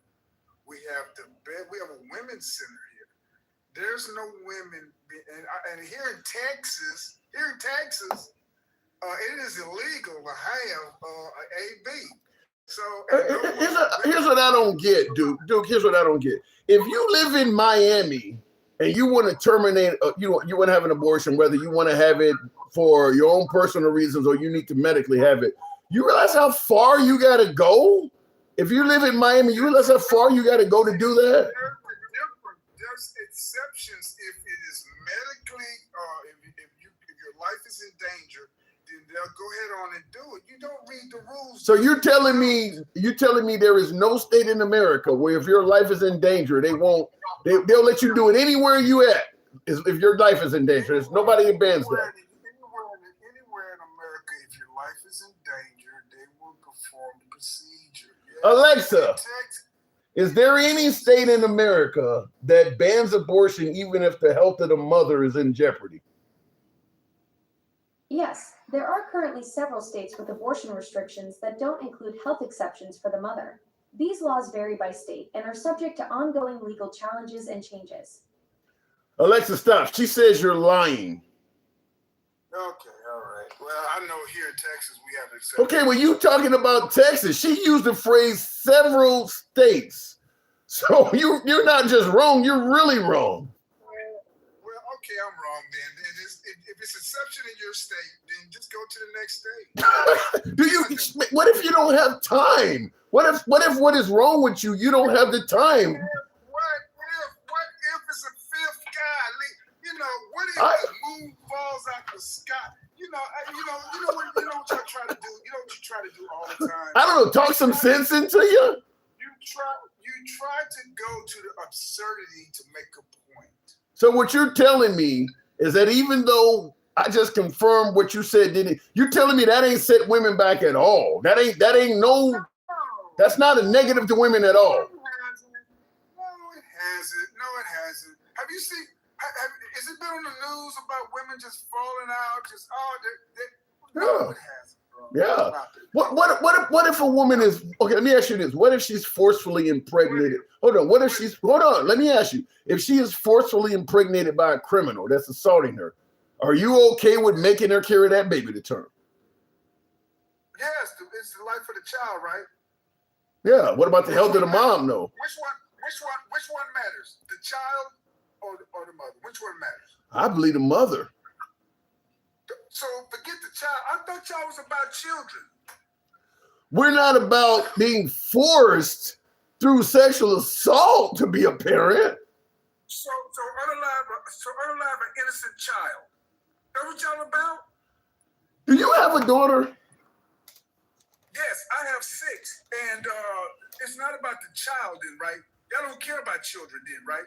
Y'all come out and talk about Epstein, but now you don't. Now you're not caring about children. I don't think this is What about the life of a child, an innocent child? Okay, I don't think this is in the best interest of the child, dude. Let me ask you. The reason why I asked you, did you have a daughter? Is this? Best interest of a child is unaliving them? Yeah. In some cases, yes. Yes. You said some cases? Yeah. In this case, yes. In this case, yes.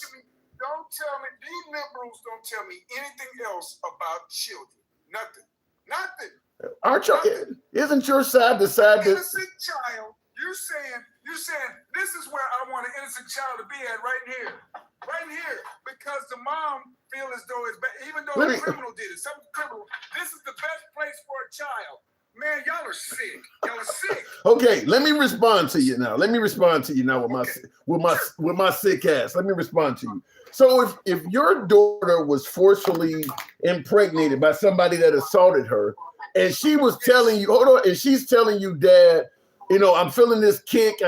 This is going to look like the guy that was on top of me that was assaulting me. I would rather take my own life, and she's acting suicidal and everything. You're going to force her to continue going through that.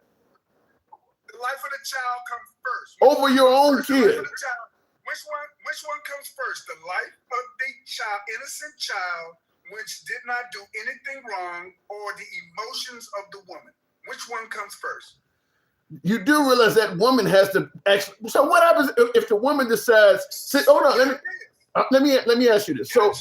So let me ask you this. Okay, so you're forcing this woman that was great to have the baby, and if she's suicidal, let's say she does something because she doesn't want to have this child, but the law is forcing her to, like deliberately falls down steps or deliberately takes too much alcohol or something to kill. It actually terminates the life of her child through her own actions. Should she be punished?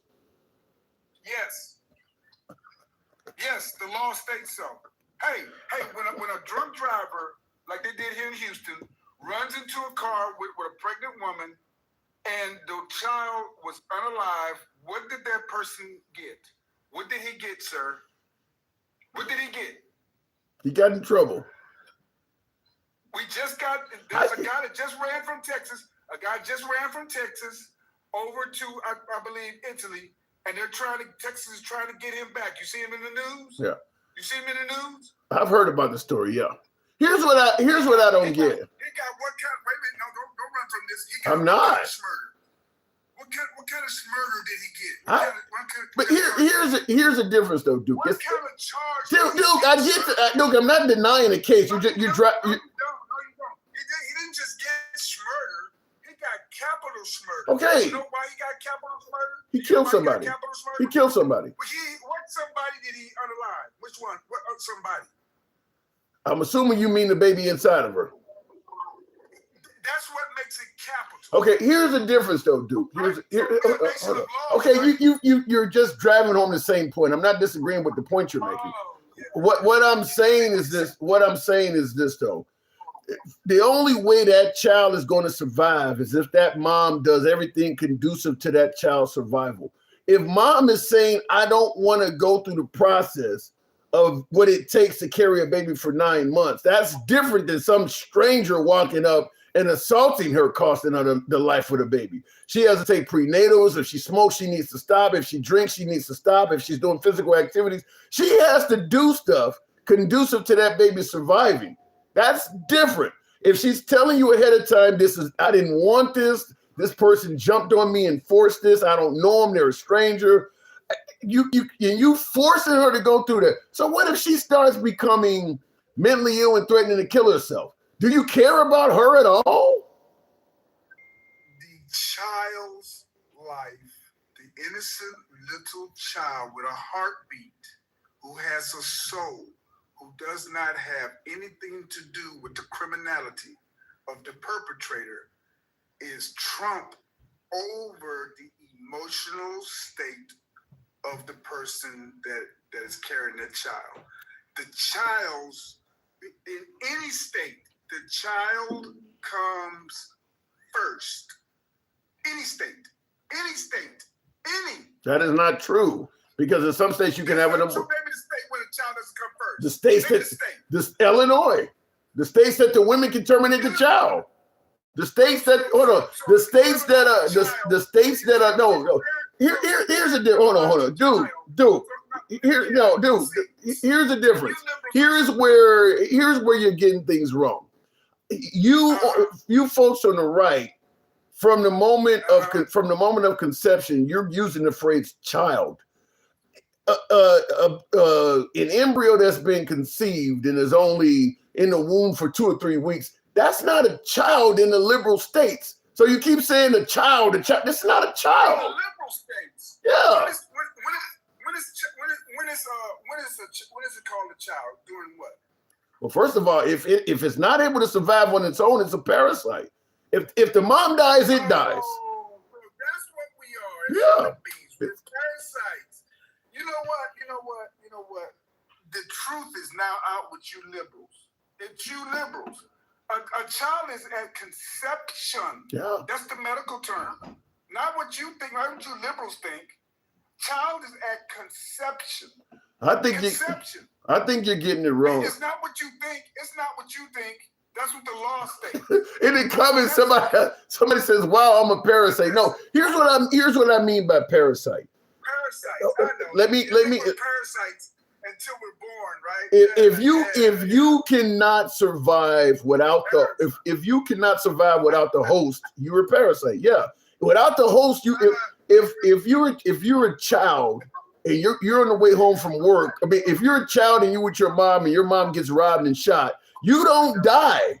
A child survives that. A parasite doesn't live either. I understand. People on coma are parasites too. You know, if they're in a coma and they can't live without the hospital, they're parasites too, right? I gave you my answer. I got to move it on, dude. We obviously disagree, but you sick liberals who talk about children, stop it. Don't you never talk about children ever again.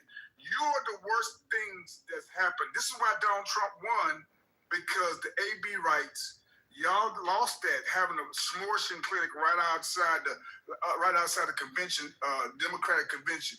Sick, you'll never be back in power. Never. Good luck with that. Good luck with that. I appreciate you, Duke. Always come on back anytime. Thank you. By the way, folks, tap the screen. We'll go back to straight because I got another caller that leans right that wants to talk this issue. So we're gonna bring them up real quick. Tap the screen, get the likes on up to 90,000, if you will. We don't block, ban, or censor. You see how the program is ran. Doesn't matter what your commentary is. We go left to Bernie Sanders, so I'm having dinner with Q. Handsome conservative. You know I was going to come up the second you started talking about murdering children and calling them parasites. What in the holy hell is wrong with your party? What is the definition? Seriously, dude. I know you're not a Christian, but I'll quote something to you I got right now out of the Bible. Right now, as you were talking, better a millstone be tied around your neck and thrown into the deepest part of the ocean than for you to hurt one hair on one of my children. That is directly from the Bible. So everybody, So every state that exercises the death penalty is violating that, right? What I'm saying. You didn't answer that. You didn't answer that. I don't want to know what you're saying. I'm going to answer that right now. What I am saying is, and first of all, let me state I'm against the capital punishment. So, but let me answer your question. If you're against capital punishment, you should be against murdering unborn children. Murder is murder. And I don't want to hear any of this shit about being a parasite. An amoeba is a fucking alive. It's the same thing. A baby is alive, even though they're tied to their mother through an umbilical. What is the definition? Conservative. Okay, conservative. What is that ain't got nothing to do with what what is the definition of a parasite? What is the definition of a parasite? Yeah. Yeah, I'm asking you, what is the definition? How about we'll Alexa, what is the definition of a parasite? A parasite is an organism that lives in, on, or with another organism to obtain nutrients, grow, or multiply, often harming the host. Would you like to know more about— Alexa, stop. How does that not describe an embryo? Because a baby is not harming a host. Yeah, they are. Women can die in childbirth. Women get diabetes. There's all kind. What are you talking about? Walking down the street, women can die getting struck by lightning. Women can die getting hit by a car. So what are you saying? Wait. So because women can die getting hit by a car, would you say a gun doesn't harm them? I'm saying that murdering an unborn child that has done no wrong, has committed no law, committed no sin, is never the answer. I hate to agree with your last guest because we don't see eye to eye on a lot of stuff. But my God, I don't think you guys really realize how bad this makes your party look.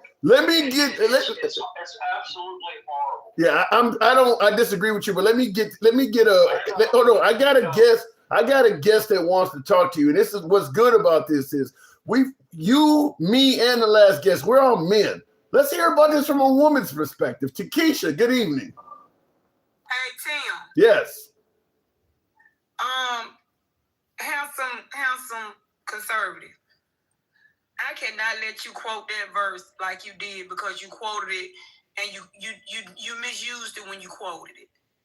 That's not what that verse means. That verse means it's better for you to have a millstone tied around your neck than for you to lead a believer astray. It has nothing to do with children. I need you to go study that and read before you read that verse. Before you read that verse, read the entire chapter. It's talking about leading believers astray. It has nothing to do with children.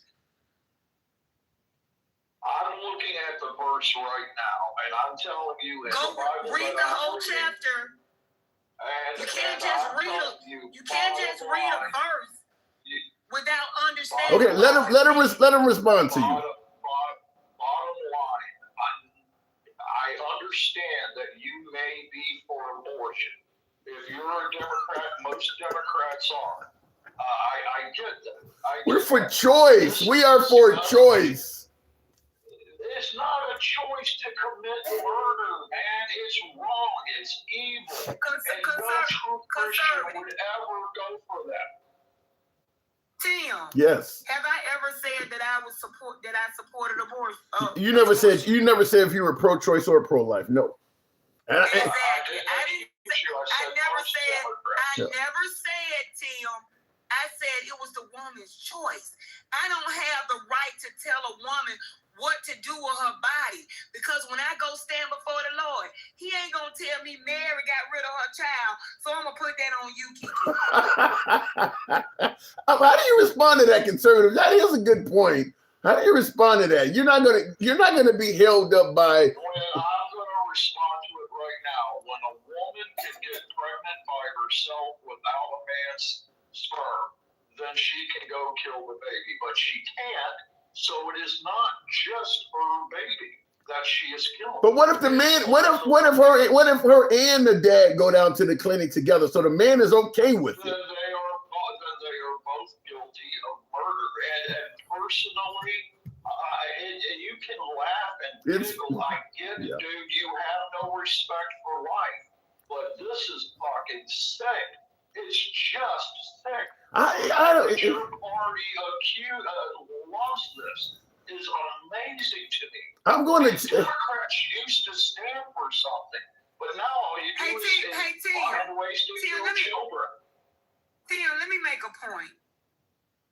If handsome conservative thinks that every Republican is against that procedure, and that every Republican has never had one, he's living in La La Land.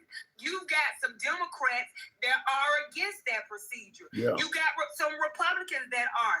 You got some Republicans that have had them, that have paid for them, and still support them. So for him to be saying that one party is in support of this, it's being hypocritical, Handsome. Actually, he's not, because that's not what I said. Well, but what she's hold on. No, but you would acknowledge what she is saying is true, that there are pro-life Democrats and there are pro-choice Republicans, right? Yes, I do, and I'll tell you. So don't blame it all on the Democrats. That's all she's saying is don't blame it all on the Democrats. On a Democrat show. That's why I'm talking about Democrats. Now, I'm not saying all Democrats, but I am saying the ones that do it are doing the same thing, Republican or Democrat. Murder is murder. It is a child. It is alive. It has a soul. The fact that I am arguing this with grown-ass people is disgusting. It's just disgusting. I'm not handsome. Let me give you an example. Say you got a wife and you beat your wife every night. Okay? You think it's right to beat her because you feel like if she talk back, she need that. And I am your neighbor. And I come up with a petition from the neighborhood to say, hey, you got to stop beating your wife. How is that my business if you like beating your wife? Ain't you going to be mad because I brought that petition over there to stop you from beating your wife? I'll tell you why it's my business. Because as a living, breathing human being, I have a conscience and I have a right to say my opinion. Whether or not you agree with it is up to you. But yes, I have the right to say my opinion, just like the last guest had a right to say his opinion. It's murder. And as for being a wife, I would never, ever lay my hands on a wife. Never would I ever raise my hands to a woman. So I wouldn't even do that. But that aside, murdering an unborn child is the greatest act of evil I have ever heard of in my life. I don't, you know something, and me and you've had this So you mean to tell me that a person that's on unalive rope, death row, him in front of a firing squad, because this person is already living and breathing, is worse than taking somebody who never came out the womb. I'm saying murder is murder. And by the way, second time I'm No, going you to just say said this, that was the worst. I'm against. You said that was the worst. Second time I'm going to say this. I'm against capital punishment. So what you're basically saying, so conservative, what you hold on. So what you're basically saying is both parties is wrong because both parties support what you consider is murder, then, right? Capital punishment, in my opinion, is wrong. A lot of Republicans are going to down me for that. That's my personal opinion. I stick by that. So then you believe that both parties.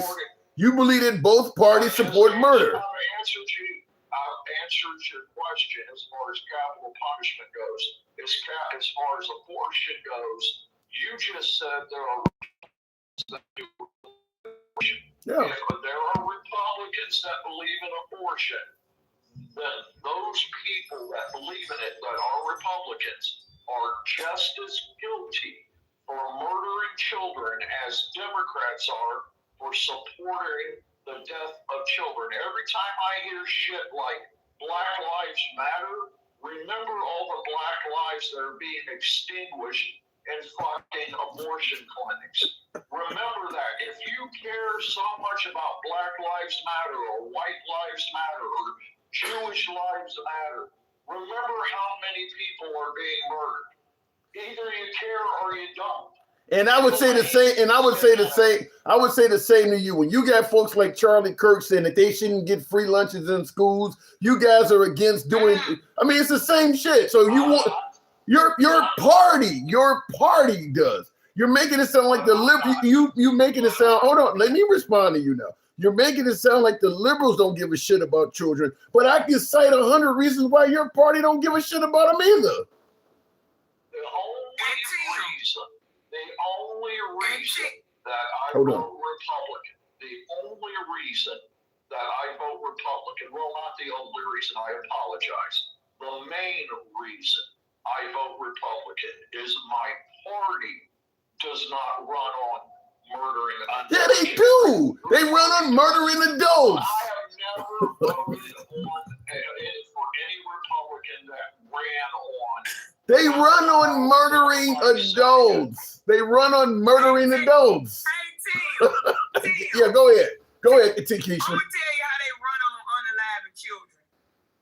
If a child is in the hospital and they about to have a emergency surgery and they type in the computer and you done ended their health care, get what they ain't finna get? That life-saving surgery. Get what they going to do? Unalive. Yeah. The cuts to USAID, alone. If a child at school and they starving and a piece of bread can save their life, but they can't afford their lunch and they don't get that piece of bread and they go home and lay down and unalive Tim. Yes, who did that. That might be a stretch, but I can't. I'm just saying, Tim. Listen, I respect both of you guys' opinion. I truly do. I appreciate you letting me come up, but the truth is we're not going to see eye to eye on it. No. I respect you. I believe you said this was Takesha, yeah. Takesha, I respect your opinion. We're not going to see eye to eye on it, so I'm going to leave it at this. That's where I stand, and, you're right. You're going to have to answer to God if you stand for it.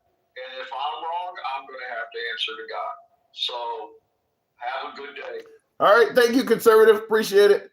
All right, Takesha, we'll move it on. But Takesha, you and I probably agree on 99% of this because now he's saying, about the taking the life of the unborn. But like I told him, the Republican Party always runs on bringing back the death penalty. Now, he admits killing adults is wrong, but his party, the party he says he voted for because they don't believe in taking the life of children, they run on taking the life of adults. And then, of course, all of the draconian stuff you're talking about, like getting rid of health care, getting rid of USAID, all of that stuff's killing people as well. I'll give you the last word. Go ahead, Takesha. And Tim, most of the Republicans, they get behind their podium and talk about they against abortion. They don't have them. Paid for them from their menstrual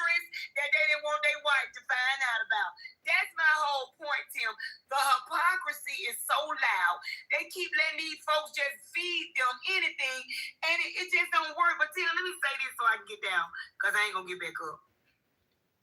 ROTC was pivoting so hard today. You ever seen those videos where those two men go out and they talk to MAGA and they'll say that something was about Joe Biden, and then they'll say, wait a minute, I'm sorry, I misquoted it, such and so, but this was from Donald Trump. Then they changed their whole outlook on it. That's what MAGA Reacts did today.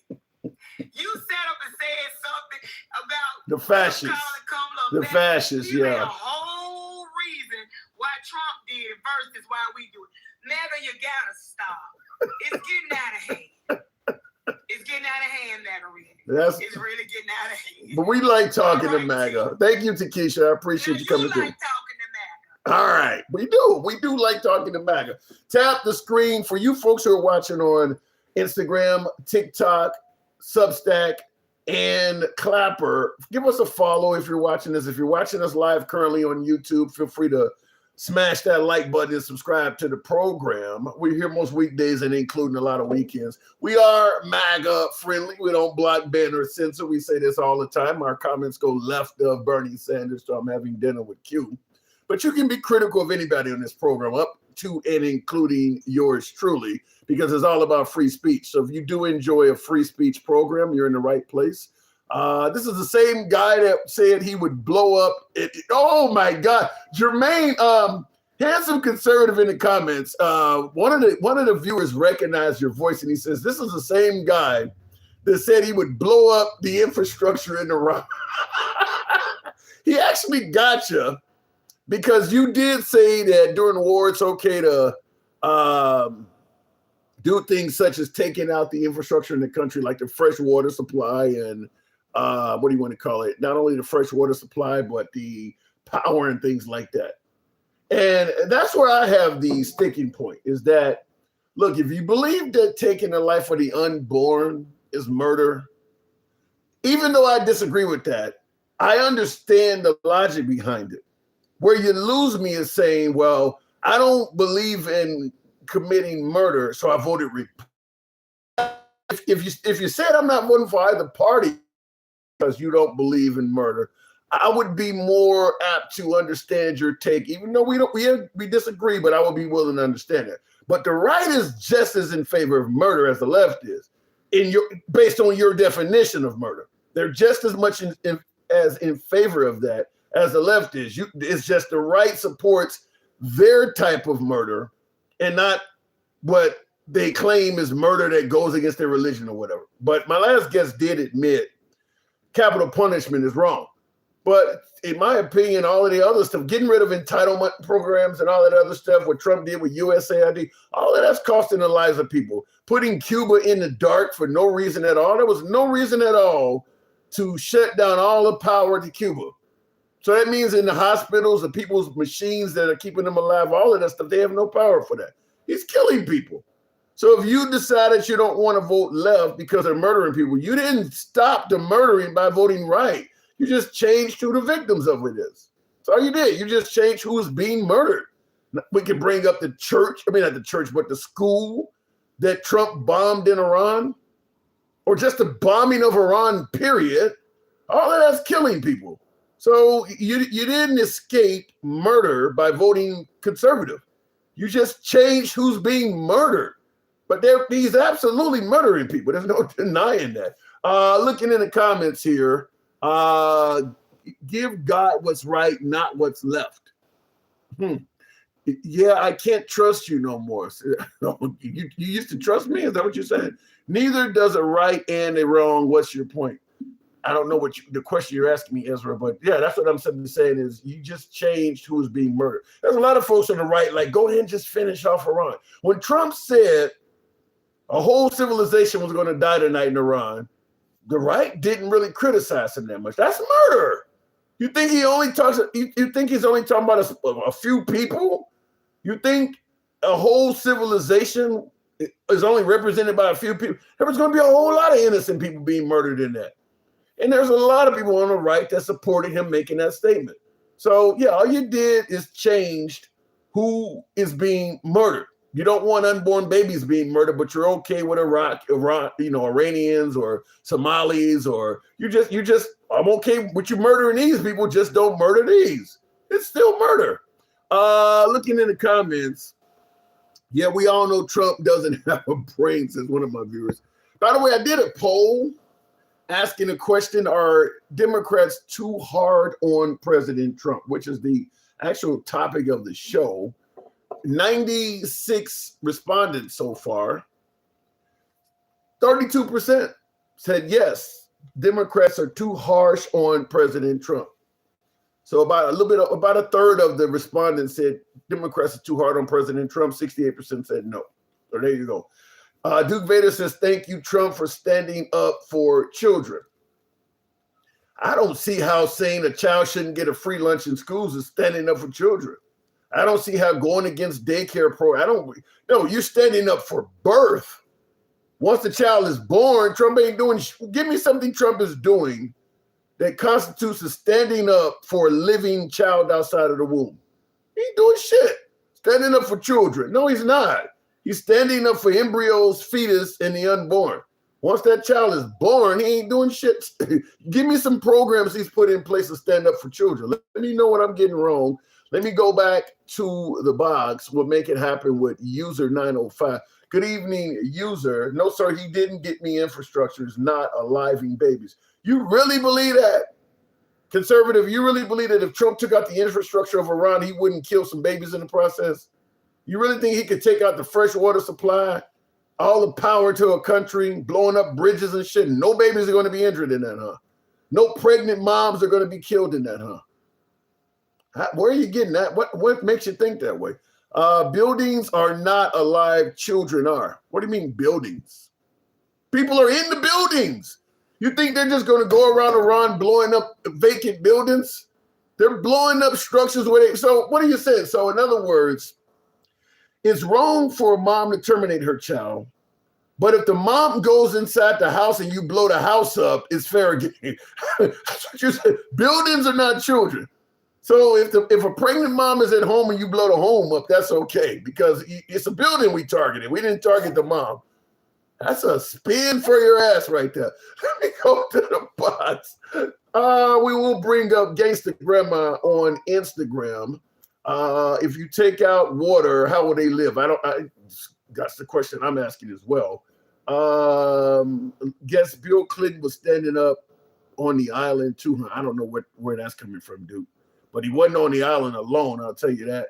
We tried to bring up Kim Madison on Instagram. I don't know what happened, but we'll continue on. Let me try it out with another woman, Arsha Fine. Good evening, Arsha. They just saved over 100 children. Look it up. Save them how? Save them how? Arsha, good evening. Hey, Tim. I'm late to the party. So what's going on today? Are the Democrats being too harsh on President Trump? You know, people say they're calling him Hitler or Adolf. They're calling them fascists and communists. Folks are saying it's causing threats to be taken upon his life. I think the reason people think that the Democrats are so hard on Trump is because Congress and every Republican has been castrated. They haven't been castrated. They still have their power. They're just not using it. The Republican Congress. They have zero courage. Yeah, but that ain't to stand up for the people. Well, I mean, they have no balls. They have no balls. Okay. Castration. Yeah, because Trump didn't do anything to them. They bowed down voluntarily. No. But okay. Never in my life did I think that people that claim to be against the harm of children and sexual abuse of children and women are still riding with this guy. We have nothing that we didn't know before. He told Marjorie Taylor Greene that those people are his friends. He'd heard a lot of people. You know what? I don't care who I hurt if they're doing something wrong. So you guys are just going to let that slide. That tells me, one, your values are questionable. And if you're, if you're pro-life and pro-war, they're kind of contradictory. But don't say you're out there to protect the children of America and get these pedophiles, because you're not. Here's the way I took it. And me and Hanson Conservative talked about this with being pro-choice and the right saying that they're for protecting children. They're pro-birth. They want to do whatever it takes to make sure that a child in a womb is not harmed. Once the child is actually out of the womb, all bets are off. So they are pro-birth. They're not pro-child. They're not pro-life for the in terms of being concerned with the child's life and welfare. Once that child is outside of the womb, it goes to don't ask me for shit. But when the child is inside the womb, they want to protect it. But since when are we pro-pedophile? Like, come on. You're still going to vote for this guy when he says we all know it's not a hoax. He doesn't want to hurt. Where's the money coming from? There is so much that we don't know.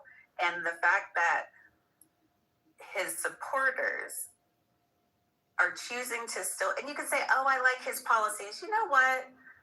There's a line, people. There's a line.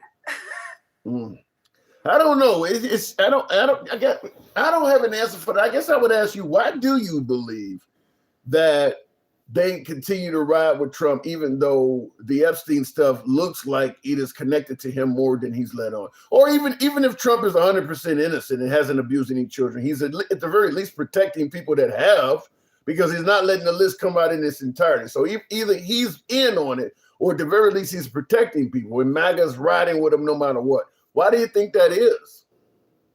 I think they were full of shit, and the only reason they cared is they were hoping a whole bunch of Democrats were on that list. You listen, doing wrong is not a party thing. People, this isn't like Democrats. These are women that have not had justice, and that's why they didn't really care. They were hoping it was going to be a whole bunch of people, that they didn't like, that were named over and over and over again. Well, that hasn't turned out that way, but I don't know. Like I said, I get that they thought Tom Hanks and Oprah Winfrey and Will Smith was on the list, and now that it looks like conservatives. So what are they just plain defend the party no matter what, even if innocent girls are involved? One, what really bothers me is this, Republican Congress is not pushing the law or, the act that they signed of disclosure. I'll give props to MTG, Marjorie Taylor Greene.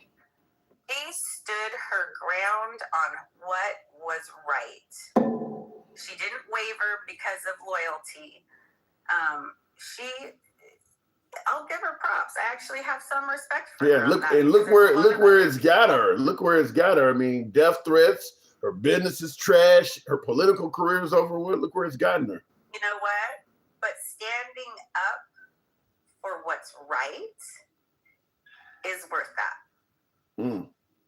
Yeah. I mean, if you're not going to have any convictions, right? Let me ask you something, because I don't know if you heard all of the conversation I was having with Takesha and Conservative and all of them.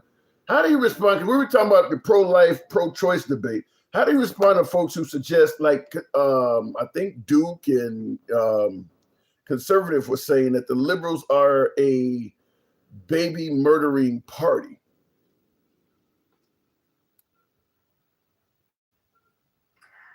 We don't go out and murder babies. Babies are born. When you're still in the womb, you're going through different stages of development in the womb. If anybody honestly believes that as a woman getting pregnant, we're just living our best life and yay, and we're using it as birth control, that is mistakes happen. You can go through all the things, using condoms, birth control, blah, blah, blah. And it's not 100%. The only true thing is, abstinence. Yeah, but their response is you can't call a living human being a mistake. They tend to believe God didn't create mistakes. You're Christian. How do you respond to that? People make mistakes. Yeah, but God does not. So you're pregnant, and they believe that is a blessing from above. Is it going to be a blessing for that child if it's born into poverty with a drug-addicted mother and no father? Is it going to be if they were going to come to the table and say, we are pro-life from womb to the tomb, the world would be much different. Yeah. And I think a lot less women would. I think a lot less women would, because a lot of women have abortions due to financial hardship. Yeah, if the womb to the tomb statement you just made, if the right was more favorable on helping single moms and struggling families, you would reduce the number of people terminating pregnancy, because finances is a big part of it. In the comments, JC says, what did he say? No services, says no abortion, no school lunches. I don't quite get that. But Jason also says conservatives don't want abortion, but don't want to give kids anything when they're alive. And I think we all agree with that. And he continues by saying, you're good enough to have a show on a network, man. Wow. Well, if they come calling, I'll definitely let you know and have you on as a guest. So appreciate that. But so you agree with what my guest just said and what I'm saying, that once the child is outside of the womb, the Conservative Party they don't have the time of day for you. Correct. Yeah. And it's interesting that we've gotten to the point where we're so concerned about party or how we register or what our voters card says, that we aren't actually looking at each other anymore. I mean, if any human being on this that's listening can honestly say, looking over at their neighbor, maybe on their street or on their cul-de-sac, whatever, and they know that they have liberal, or more progressive, ideas and stuff like that. If you are sitting there wishing upon your neighbors harm, and you don't want them to succeed, you don't want them to be happy, you want their children to struggle, you don't want if you're looking at everybody around you and wishing that on them, read your Bible again. Well, now the right tends to be more Christian-like than the left, but like I said, they seem to be just as fine taking a life as well. They just believe that it's wrong for the mom to use different reasons for taking a life, but the government or the state, they'll accept their reasons. I mean, if the government determines you're a criminal or you killed somebody or whatever the case may be, they're okay with the government deciding when it's okay to kill somebody. They just don't want the mom, when it comes to the unborn child, being able to do it. So I just... Because they also want to have control over women. So, but at the end of the day, if you looked over at your neighbor or the people around you in your community and you found the things that were similar, we all want to wake up with, a warm bed or, a nice bed, clean water, clean air, and, have the ability to live the day. If people could find that is the biggest common denominator, we would have the power of the people. That would be some unity. To get what we want, instead of them having us fighting against each other. And that's the thing with Donald Trump that I think is the scariest part, is his ability to consistently speak with a forked tongue and dehumanize his own constituents, his own. In what ways? Because my beloved MAGAs are going to want to know, because you're accusing Trump of dehumanizing people. They're going to want to know how. But before you answer that, Evil B. Babu says, Tim, sorry for watching your show late, but tell my sweet baby doll she sounds kind of hoarse. Are you hoarse, Arsha? says the voices. Go ahead. The volcano here is erupting, and so we have a lot of fog in the air. So yeah, I start to sound like some sexy bar smoker. Yeah, so that's why it's like that. Just a lot of fog. Yeah, because he was asking, "Are you sick?" He said, "Can I make it better for you?" Ask her that. You want to make it better for you. Come bring me some winds, my guy, because right now it's still and it's like we're sitting in soup. Can't even see the ocean. Damn. It's so big. Yeah. Does that ever place you guys at risk having volcanoes erupt like that near you? Well, Kilauea is like 2.5 hours away. But the one near our house, like the one closest to where I live, Mauna Loa, she blew, she started erupting in 2022, I believe. And we could see it coming down the mountain, like the trail of lava. And everybody was calling, but no, lava moves slower than I ever imagined. It's a trip. But, well, it's kind of like remember the old blob movies back from the 40s and not from the 50s and 60s. The old blob movies in black and white.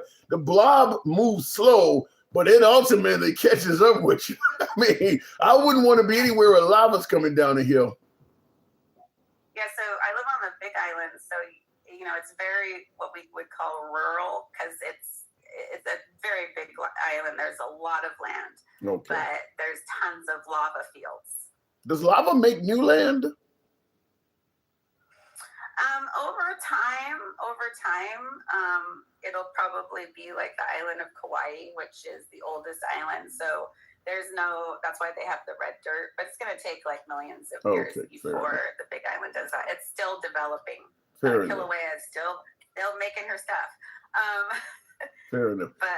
Well, I do got to move it on. I'll give you the last word. I don't want to get, but and real quick in the comments, Arnita Searle says bullshit, Tim. Let me know what I said this bullshit, Arnita. I'll certainly respond to that. I'll give you the last word there, Arsha.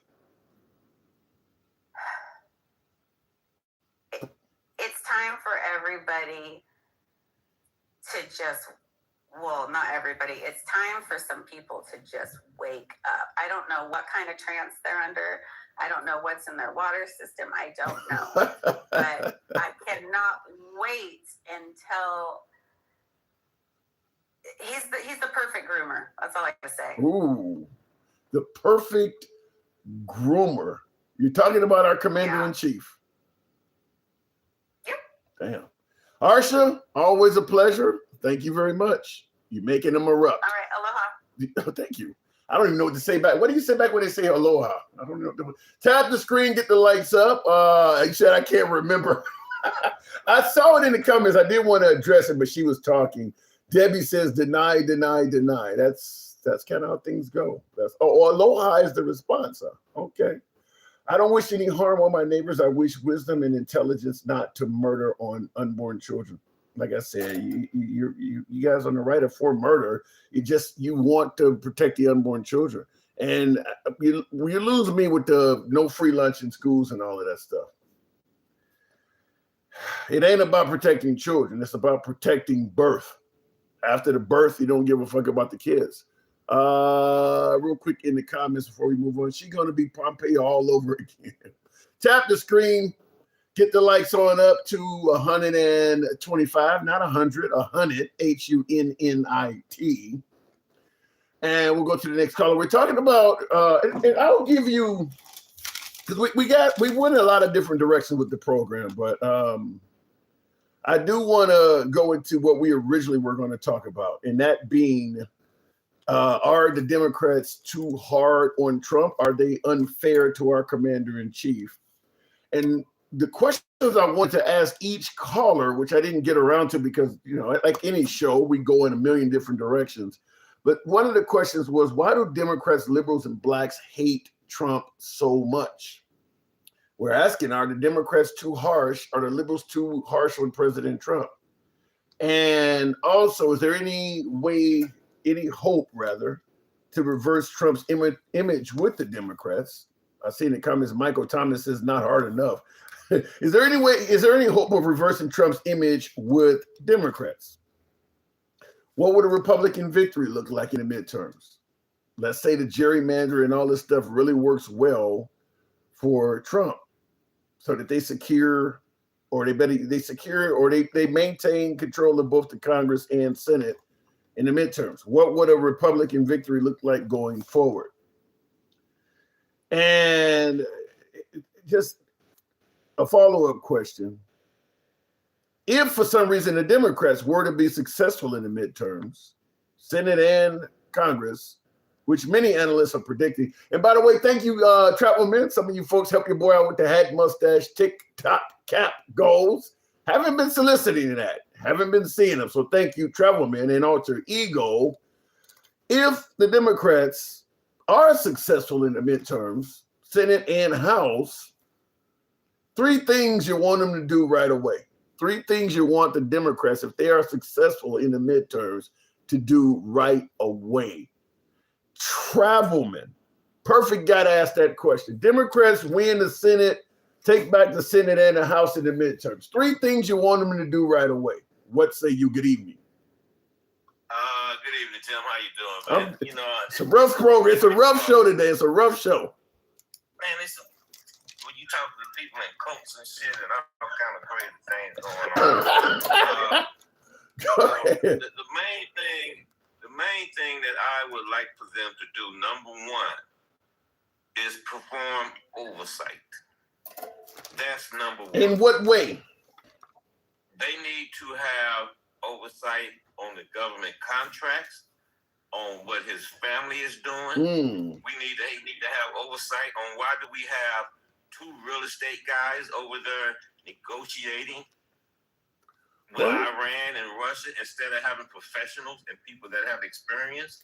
We need to know why did they send over there to negotiate with Iran and not have anybody with nuclear knowledge as part of the contingent.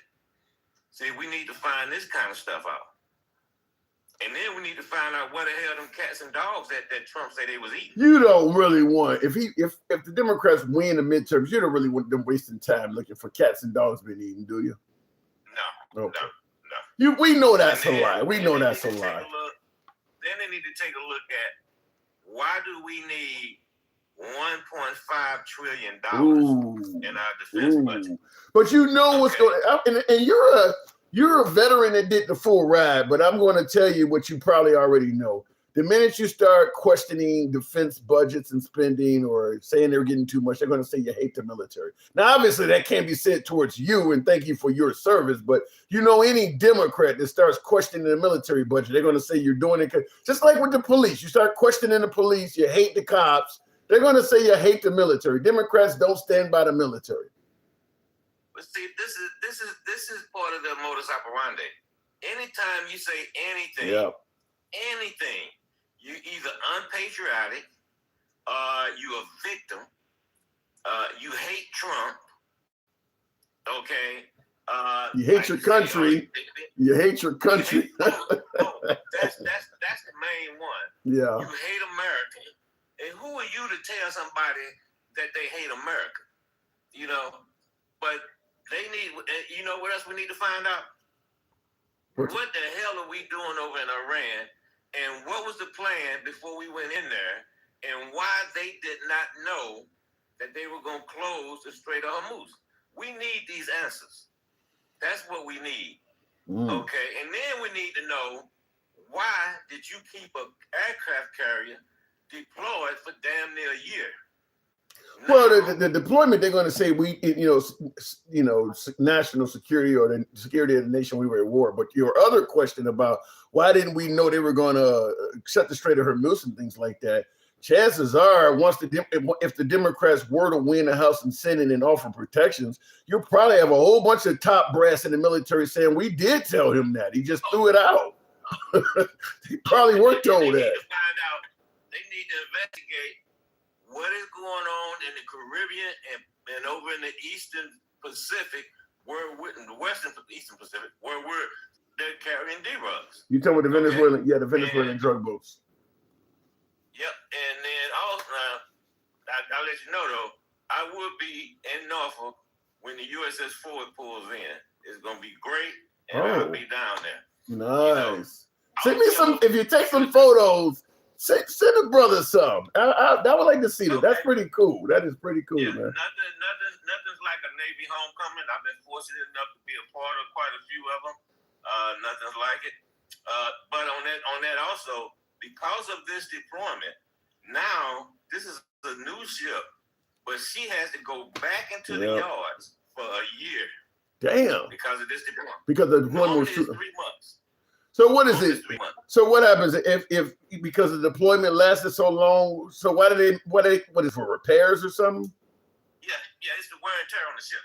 Damn. There's a lot of wear and tear on the ship when you out there for 6 months, let alone 11. You know. Oh. But what else we need to know? Oh, they need to. I don't give a damn about the Epstein files, but they need to continue releasing them. That shit gonna come up missing when Trump leaves office. They gonna look just like with the confidential documents. You know, we sat them over here, and I don't know, maybe there was a break-in or something. We cannot find those. You ain't gonna get all of that. They're not. If Trump is alive, the Epstein files are not. Those are not gonna be released after he gone. That stuff gonna disappear. Some of it's gonna be missing, and they can't find it. And then what else? I think that's the rest of it, man. It's gonna be so many committee hearings and so many investigations. But they still, one thing about the Democrats, now, like they say, Republicans win elections, but Democrats govern. You know, and this is another thing they like to say. Oh, if the Democrats get back in charge, they're gonna destroy the country. Excuse me, they were just in charge before.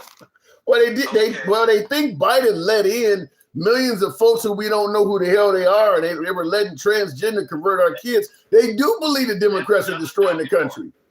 This is how gullible they are. Oh, so-and-so went to school as a girl and came back as a boy. You know, anybody believe that? And you know the sad part about it, this is how gullible they are. You can ask somebody in Maine, and they will repeat that. And you ask somebody in Texas, and they'll repeat the same damn thing because they're all on the same page. They're all gullible. Well, I don't know if it's necessarily being gullible. I think it's there's some gullibleness into it. But there's another synonym. But I'll say this: a lot of that when you say somebody in Maine is saying the same shit as somebody on the West Coast, that's because Trump with those rallies. Because I've been to a couple of his rallies, he goes from rally to rally saying the exact same thing. So if you've been like, there's this guy called Front Row Joe that's been to hundreds of Trump rallies. I'm like, what's the purpose? Like it's literally the same verbiage at every rally. So other than Front Row Joe is getting the honor of being pointed out by Trump and occasionally brought on stage, but if you go to one or two of Trump's rallies, you're just hearing the same stuff being repeated over and over again. So that's why people in Maine sound just like people in other cities, because he's going from place to place saying the same thing. And you know, another thing too is they need to find out what is happening with all of this stuff that's going. I think I already said it, with his family, number one. Nepotism. And then they need to find out. He says $18 trillion has been invested in this country, which we know is a lie. Okay, they need to investigate that, and then they need to launch a criminal investigation and find out what the hell Jared Kushner and with the Saudis, with his daughter. What they're doing over in the Middle East. That's what they need to do. Because there's something shaky going on. Well, I mean, wait a minute, one more thing, Tim. Because you say we're Democrats too hard on Trump. Yeah. Tell me that there hasn't been a day when Trump hasn't insulted somebody, said something derogatory about the Democrats or a specific person. Well, he did disappear for a few days back in September when people were saying he was dead. So that may be one. And then when he was still tweeting though. He was still I don't do social. It would be hard, I'm just joking. It would be hard pressed to find a day. Anytime you put a microphone in front of Trump's face, somebody gets insulted. If he's not insulting the Democrat, he's insulting the person he's talking to, which might be the media. But it's hard to get Trump to speak without insulting somebody. So Never. I don't think that's ever happened since he's been a politician. And you know what? They also need to investigate why did he pay a company $1 billion to cancel their wind farm project that they had. He paid some company $1 billion. They're paying a company $1 billion not to continue with their wind farm project. Well, the thing about it is a lot of Trump's moves are based on personal wealth, in my opinion. I mean, a lot of things he's doing about and this because you gave me 4 things. I asked for 3. You gave me oversight, 1.5 trillion to the military, Venezuelan drug boats, and you mentioned the Epstein files. A lot of what we're talking about now would be in the oversight category. When you're talking about everything from Jared Kushner to enriching his family. That's where the biggest issue is going to be when you start doing oversight, trying to find out what they have done with money. Like the money that they're talking about they need for the ballroom is up to $1 billion now. Yeah. Explain that. Okay, you were saying you needed. You were on video saying you needed 200 million, and that was going to come from private donors. Then you said 300 million. Then you said 450. Now Lindsey Graham is asking for $1 billion. What is making this number change that great? I mean, you're at 5 times what you originally said it was going to cost to build a ballroom in less than a year. What has cost all of this extra money? He's not explaining any of that. Whoa, thank you. Oh, that was great. That was great. I've never seen that. Go ahead. They should pull all funding for that damn jet that came from Qatar. They should pull all funding for maintenance and everything because it is a freaking embarrassment that the president of the United States is riding around in a plane that he got from a foreign government. When you got that is crazy. That is crazy. In the world, Air Force One ready to go. It don't make any sense. Yeah, that's a disgrace. That's a slap in the face to the American people. Yeah, I gotta say that if you had a Democrat flying around in an aircraft made by a foreign country, they would be saying that's unpatriotic. Those are American jobs that could have been made to build a plane. I mean, I'm sure the right would not be favorable to an American president taking it's from a Muslim country of all places. I'm sure they would not agree with that. How he got them to turn a blind eye to that, I don't understand, because that is not a necessity. Air Force One was not falling apart. I mean, that was not a necessity. That is a luxury item in every stretch of the imagination. That was not necessary. But also, they need to investigate Doge. They need to find out did Doge download American information when they were in the IRS and when they were in the Social Security Administration. I worked in IT for 30 years. I can pretty much guarantee you they had probably terabyte external drives. Yeah, and I can guarantee you they probably downloaded some of that data because they were accessing it even after the judge told them not to do it. Yeah, I was going to say, I think that's pretty much a given that happened. Yes, but not only that, what's his name? Elon. Okay. Elon has. Think about this. He had access to all the information on all of his competitors. Now, wow. You don't think they downloaded that? Yeah, I mean, I just go show you. Go ahead, I'm sorry. Not only do I think they downloaded it, I'm sure Trump probably told them, go ahead and get what you need while you in there. I mean, Trump, I mean, he gave Trump 350 million. Trump like, shit, what do you need? I mean, that's how I would be. If I was running for president and somebody gave me 350 million, let me know what you need, man. I as long as they don't get me in trouble, right? Just let me know what you need. Go ahead and get what you need while you in there. That's the next thing. They need to take a look at that campaign financing and see how did he get $350 million into this campaign? Because that's the only reason they came up with Doge. You know, Doge is actually a crypto coin name. You know that, right? No, I didn't know that. Thank you, Monicola. Before he was even elected, Doge is a crypto coin out there. I think a meme. I think it's like 10 cents or something like that. Even before Trump got in office. Yeah, DOGE. Yeah. So it's a lot that needs to be looked at because the Congress that we have right now, like the young lady before you saying, they have been totally denutted, they've been neutered, they totally capitulated, and they have no spine. So one of the things, if they take over the Senate, one of the things they need to do is to let Trump know right from the beginning, if one of your judges die or leave the bench, Don't even think about sending somebody up here because we're not going to even look at him. Oh, so take a page out of Mitch McConnell's book. Refuse to certify, refuse to, yeah.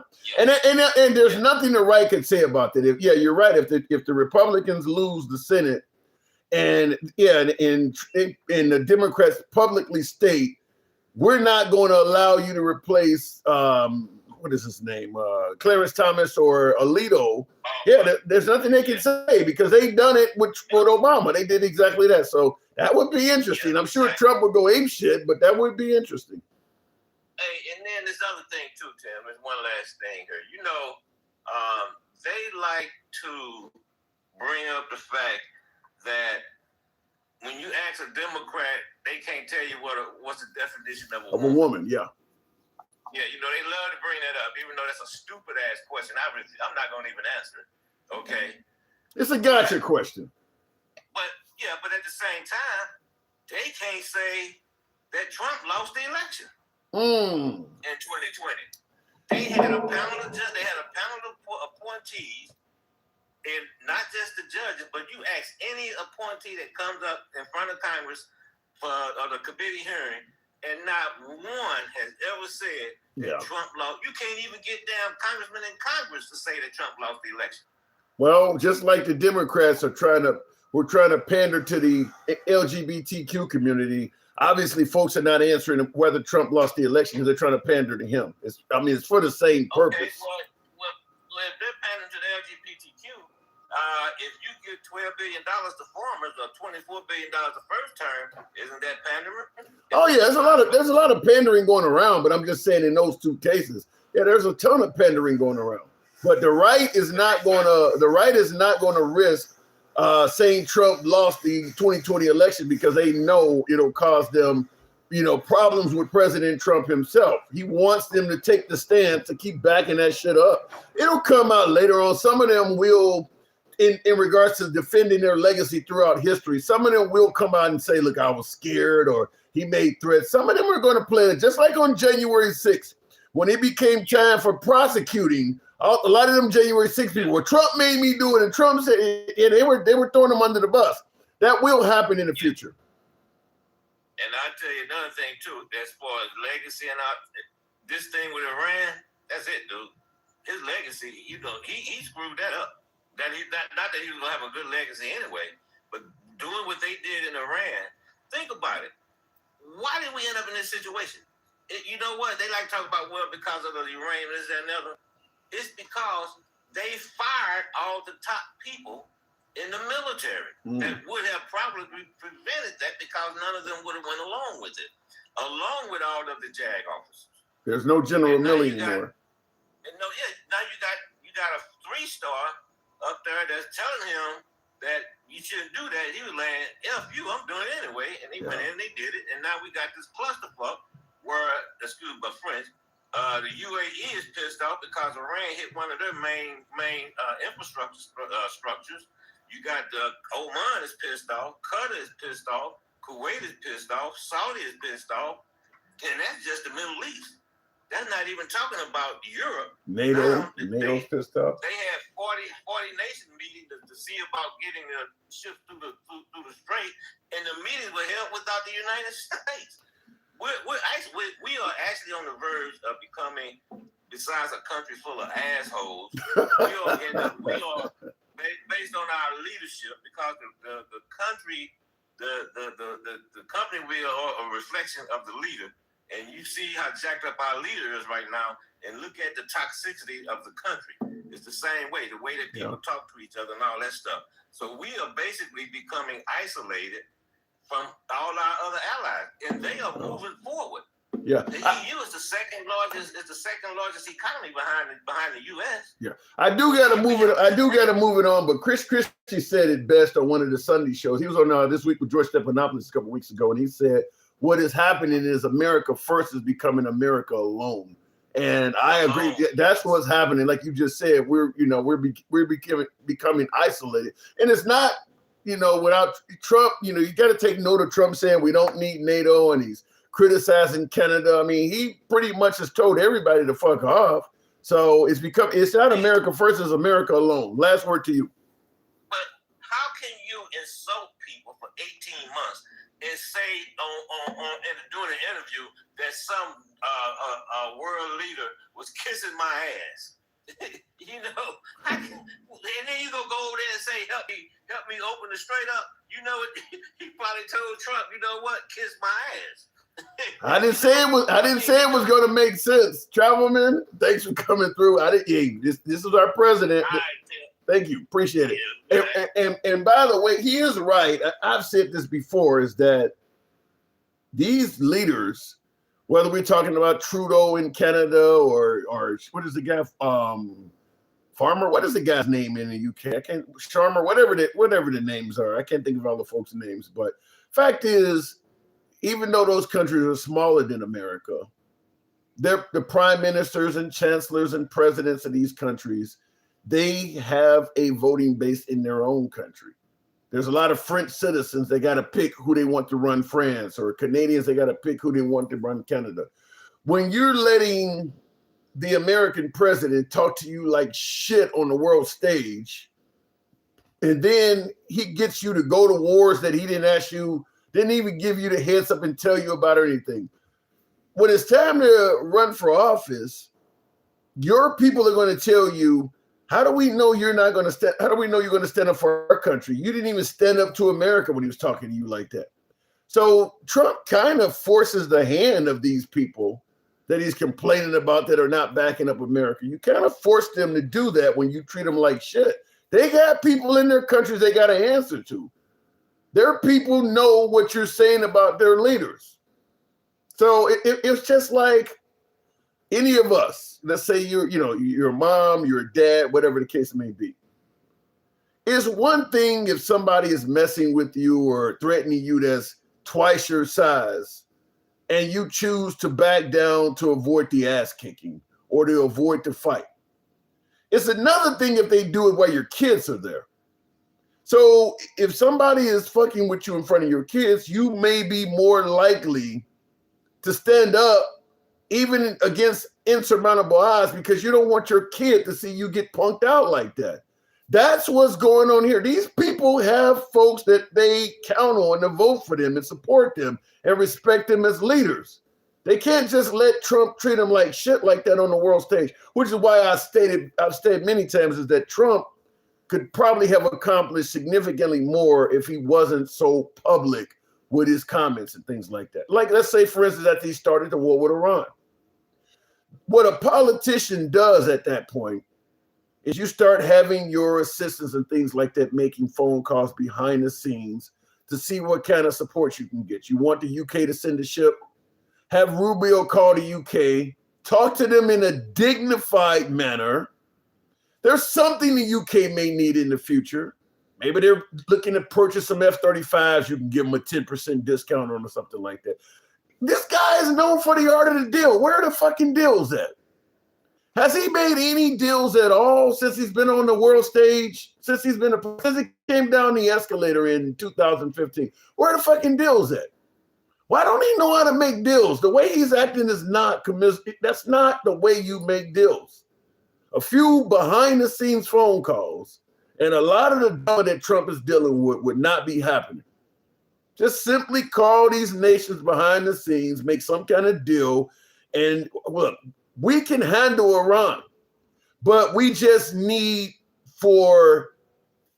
just for the image purpose, we need you guys to stand up and also state that you're on our side. You're looking to purchase some F-35s. How about a 10% discount on 6 or 7 of them? Whatever the case, whatever, weapons contracts, something you got to do. This is how you make a fucking deal. You don't go on a world stage and start saying all kinds of awful shit about the country or the leader. Now he doesn't want to take your phone call. The art of the deal? This guy? Does that make sense? That this guy is supposed to be the man that's known for making deals? Does he act like it? He could have made the same thing with Greenland. The exact same thing with Greenland. Well, we need Greenland for our national security, whether they like it or not. The military's on the table. A simple phone call. We already got bases in Greenland, so they obviously are already open to dealing with the United States. All of the trash talking publicly was not necessary. Scaring the citizens of Greenland and all that shit. The art of the deal, this guy, this does not fit anyone that is supposedly known for making deals. All of this stuff he's doing, threatening people like that. Could have done the same shit with Maduro. You know we got you if we need you. For the sake of your safety, your family, and your country, how about you just step down? You already know if we want you to do this, we can make this happen. Phone call behind the scenes. You know, we found Colombia's willing to take you. They'll set you up nicely. Peru has volunteered to take you in. You know, we just need you to step down. Simple art of the deal. This guy. There's no fucking way.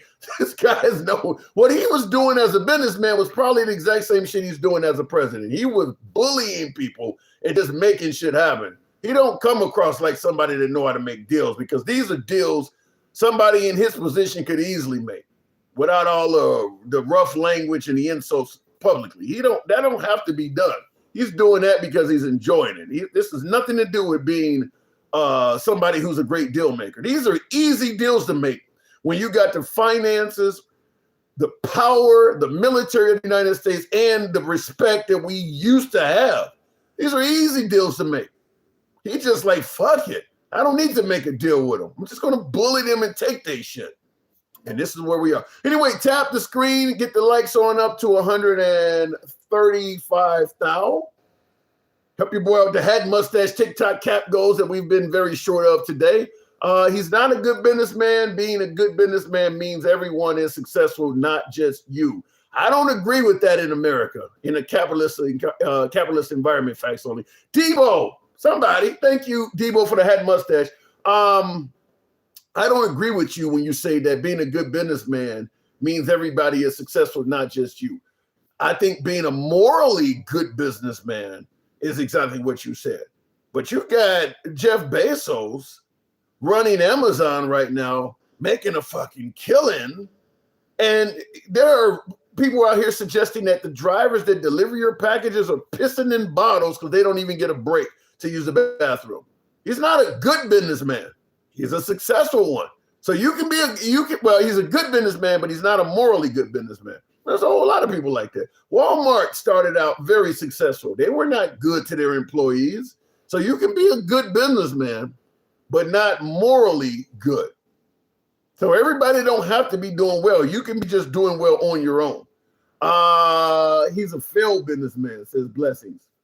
I don't know. I don't know about that one. And in the comments, before we go to the next caller and get us up to 135,000, here's a concerner says, out of everything my last caller said, I didn't hear him say one policy they would do if they got elected. Actually, what he said would contain a ton of policies. For instance, if he wanted to do oversight on contracts that Trump has been involved in, all kinds of policies would be passed, because you don't just want to do this stuff on Trump. You want to do it going forward so that there cannot be somebody else that does this stuff in the future. Like, for instance, Trump did not stop at 60 days when it came to declaring war by executive action, like Congress was supposed. Then you end up with a policy that forces Congress to do something. I mean, there's going to probably be policies that are limiting future presidents' power because Trump has ran away with it so much. You're going to have to prevent presidents from being able to just say, fuck courts, fuck the law, fuck this ruling. I'm not going to do what the judge said. Trump is kind of doing that in a lot of areas. Courts are ruling against him, and he's just not following the order of the court. Congress is doing things, and he's just not doing. Like I mentioned, Congress had ordered that TikTok had to be sold, I think by January of whatever it was a certain day. And Trump just said, we're making a deal with him now. You got an order from Congress. You can't just go around that. He did. So Trump is doing a whole lot of things that the Democrats are going to need policy to prevent from doing again. At this point, I think Trump has made it clear that you can't just do things on the honor system, because somebody may come along in the future and do something you never expected them to do. Trump is doing things you just, I mean, like with him with Pam Bondi, I need you to go ahead and prosecute Comey and Letitia James. You didn't expect the president to publicly demand the Department of Justice go after people. Once again, as I said, the art of the deal type, this is shit he could easily got her to do behind the scenes and not got in trouble for. You didn't need to go on the internet and announce that shit, that you're using the DOJ as your personal attorney. I'm sure Obama did it with Eric Holder, and I'm sure Biden may have done it. I'm not saying that they didn't use the DOJ maybe behind the scenes, but the way Trump is doing it is how you get in trouble. That's how you get in trouble, by going out and announcing the shit. And there's no way for him to deny it because you put it on the presidential account. So it just, a lot of shit could have been done behind the scenes, and he could have probably had a lot less drama going forward. Jackson, appreciate the hat, mustache. A couple of you folks, thank you very much. Sexy Red, good evening. Now, we've been trying to bring you up. Don't know what's been going on. We'll try it again. Hopefully, we need you to be calm so you can survive. Sexy Red, good evening. They always report me because they don't like the truth. So Trump gave himself an A+, right? I give him an F, minus F. Like if there was anything lower than F, I would give it to him. Well, you're perfect for the question I've been meaning to ask. Is there any hope of reversing his image with people like you? I know you had to lie. I gotta ask. If he was gonna lie, I probably would feel a little bit bad. Like, he literally has to die first? Yes, I probably would spit on his grave. He has to die? Spit on his grave? You know, that's an old movie. I Spit on Your Grave from the set. I really, you know what? The alignment will bring us joy. No, don't say that. Don't say that. Don't say that. It will bring us so much joy to the world. Like, kumbaya type of shit. Like, I will rejoice. Take me to the king. I would just have some gospel going down for real. You know, I'm going to say you don't mean that. You don't mean that you would actually celebrate the death of a president. I'm gonna be honest with you. I'm not a nice person. I'm a good person, but I'm not a nice one. You feel what I'm saying? So I don't kiss their ass like you, Tim. I don't let them come up here and spread all the nonsense. Like, they say they pro-life, no, the forced birth. They don't care about no kids, and the fetus isn't even a kid. A kid is a 2 or 3-year-old. A baby's... Whoa! You gonna tell me a 6-month-old is not a kid? No, it's not a kid, it's a baby. Okay, all right. A kid is walking and talking. Go Google it, what a kid is. I mean, come on now. I can't stand these mofos. You know what I mean? Like, come on, they're like roaches for rape, for real. Like, how can a poor white tea people voted for this shit? You voted for somebody because they believed it was favorable. Because they believe Trump was favorable to poor white people. Let me respond to some before you continue. In the comments, Billy B or something like that, 1426 says, I must thank you, liberal Tim. Once I talk a little on another liberal YouTube channel, I get banned, sometimes even some conservative YouTubers. Thanks again, because you allow the First Amendment here. We absolutely do. We believe in free speech. We certainly favor talking to MAGA, so we certainly don't limit you if you lean right. So glad to have you here. You're welcome on the program anytime. Continue, Sexy Red. No, see, you know what? That's what I'm so sick of them. That's why I don't give them grace. I don't give a fuck about none of them. I don't care if their kids go out and they need food. I don't care no more. Because they voted against they didn't listen to black women. When we tore up and down and said the Project 2025, look what he's going to do. Oh, no, he's not about that.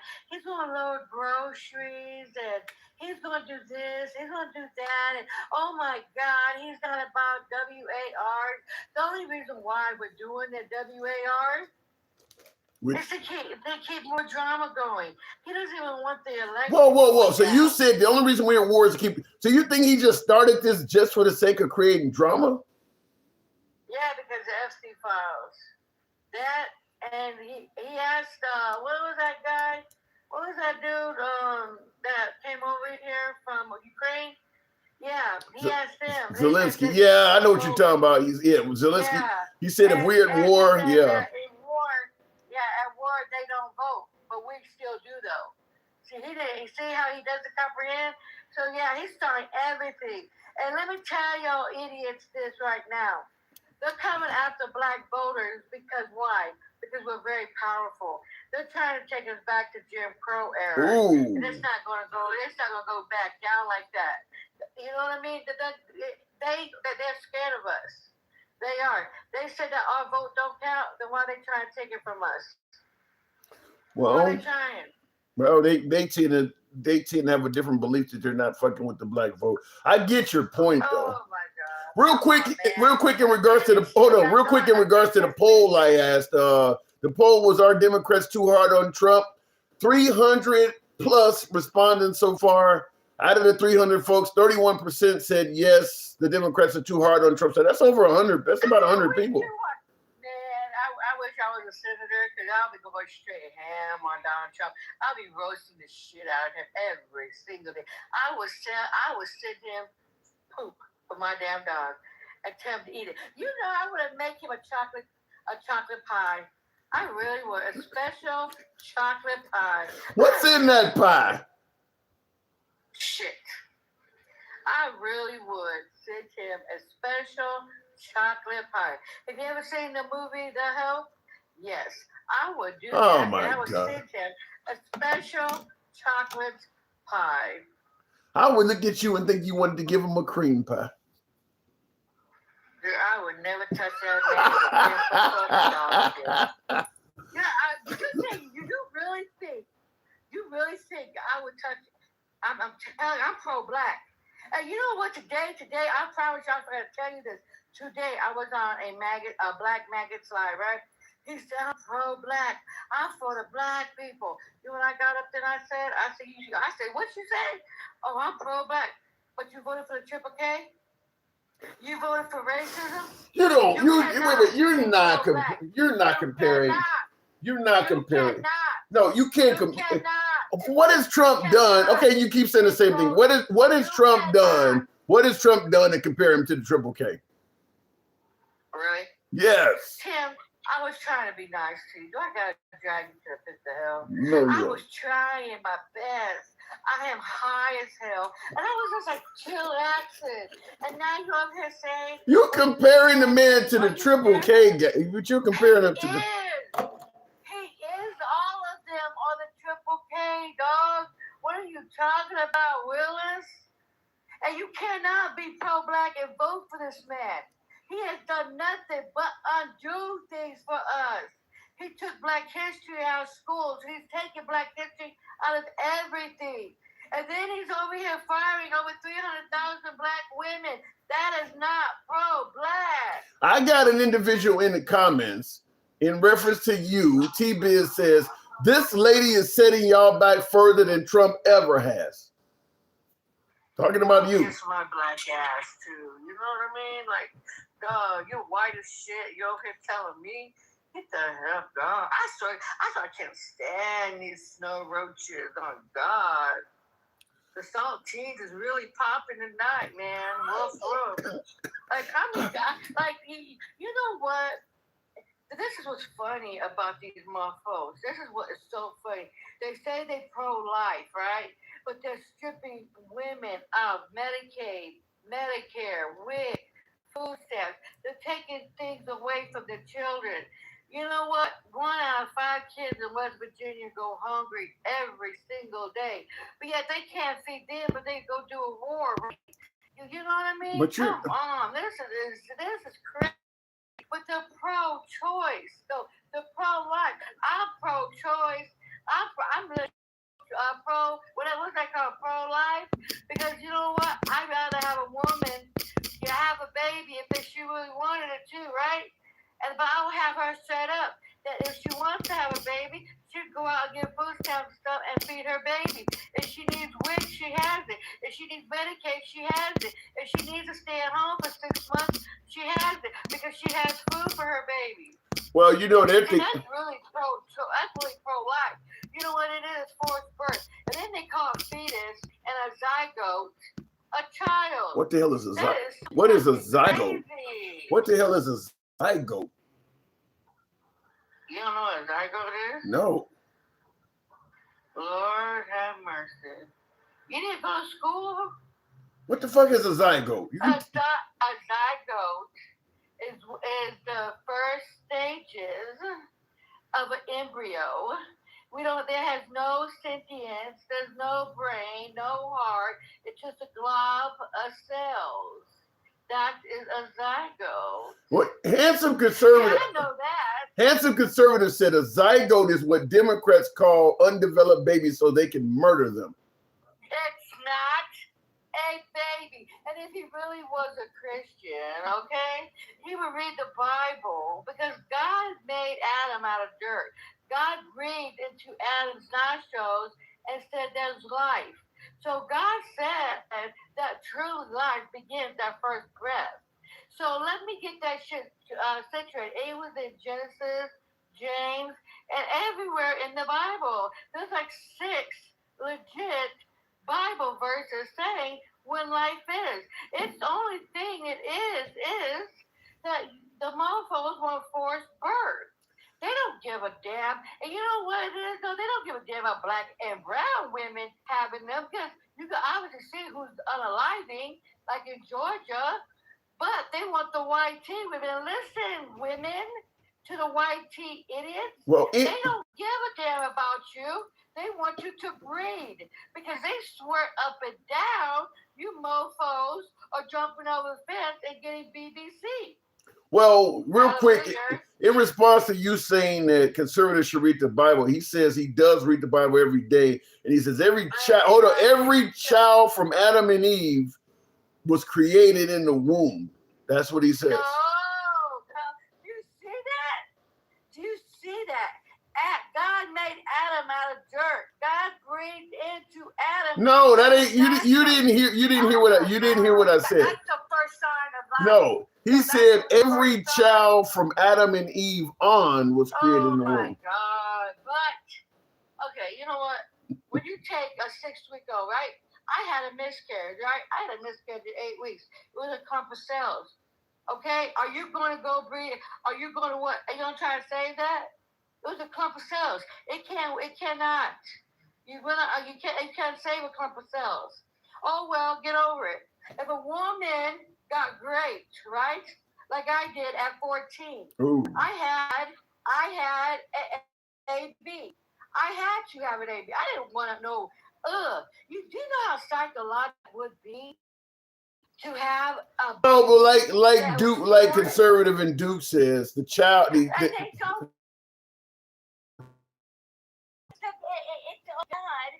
It's a life. Let me tell you something. I would hate that thing. I wouldn't even call it a baby. I would hate it. And I probably would have threw it in the trash.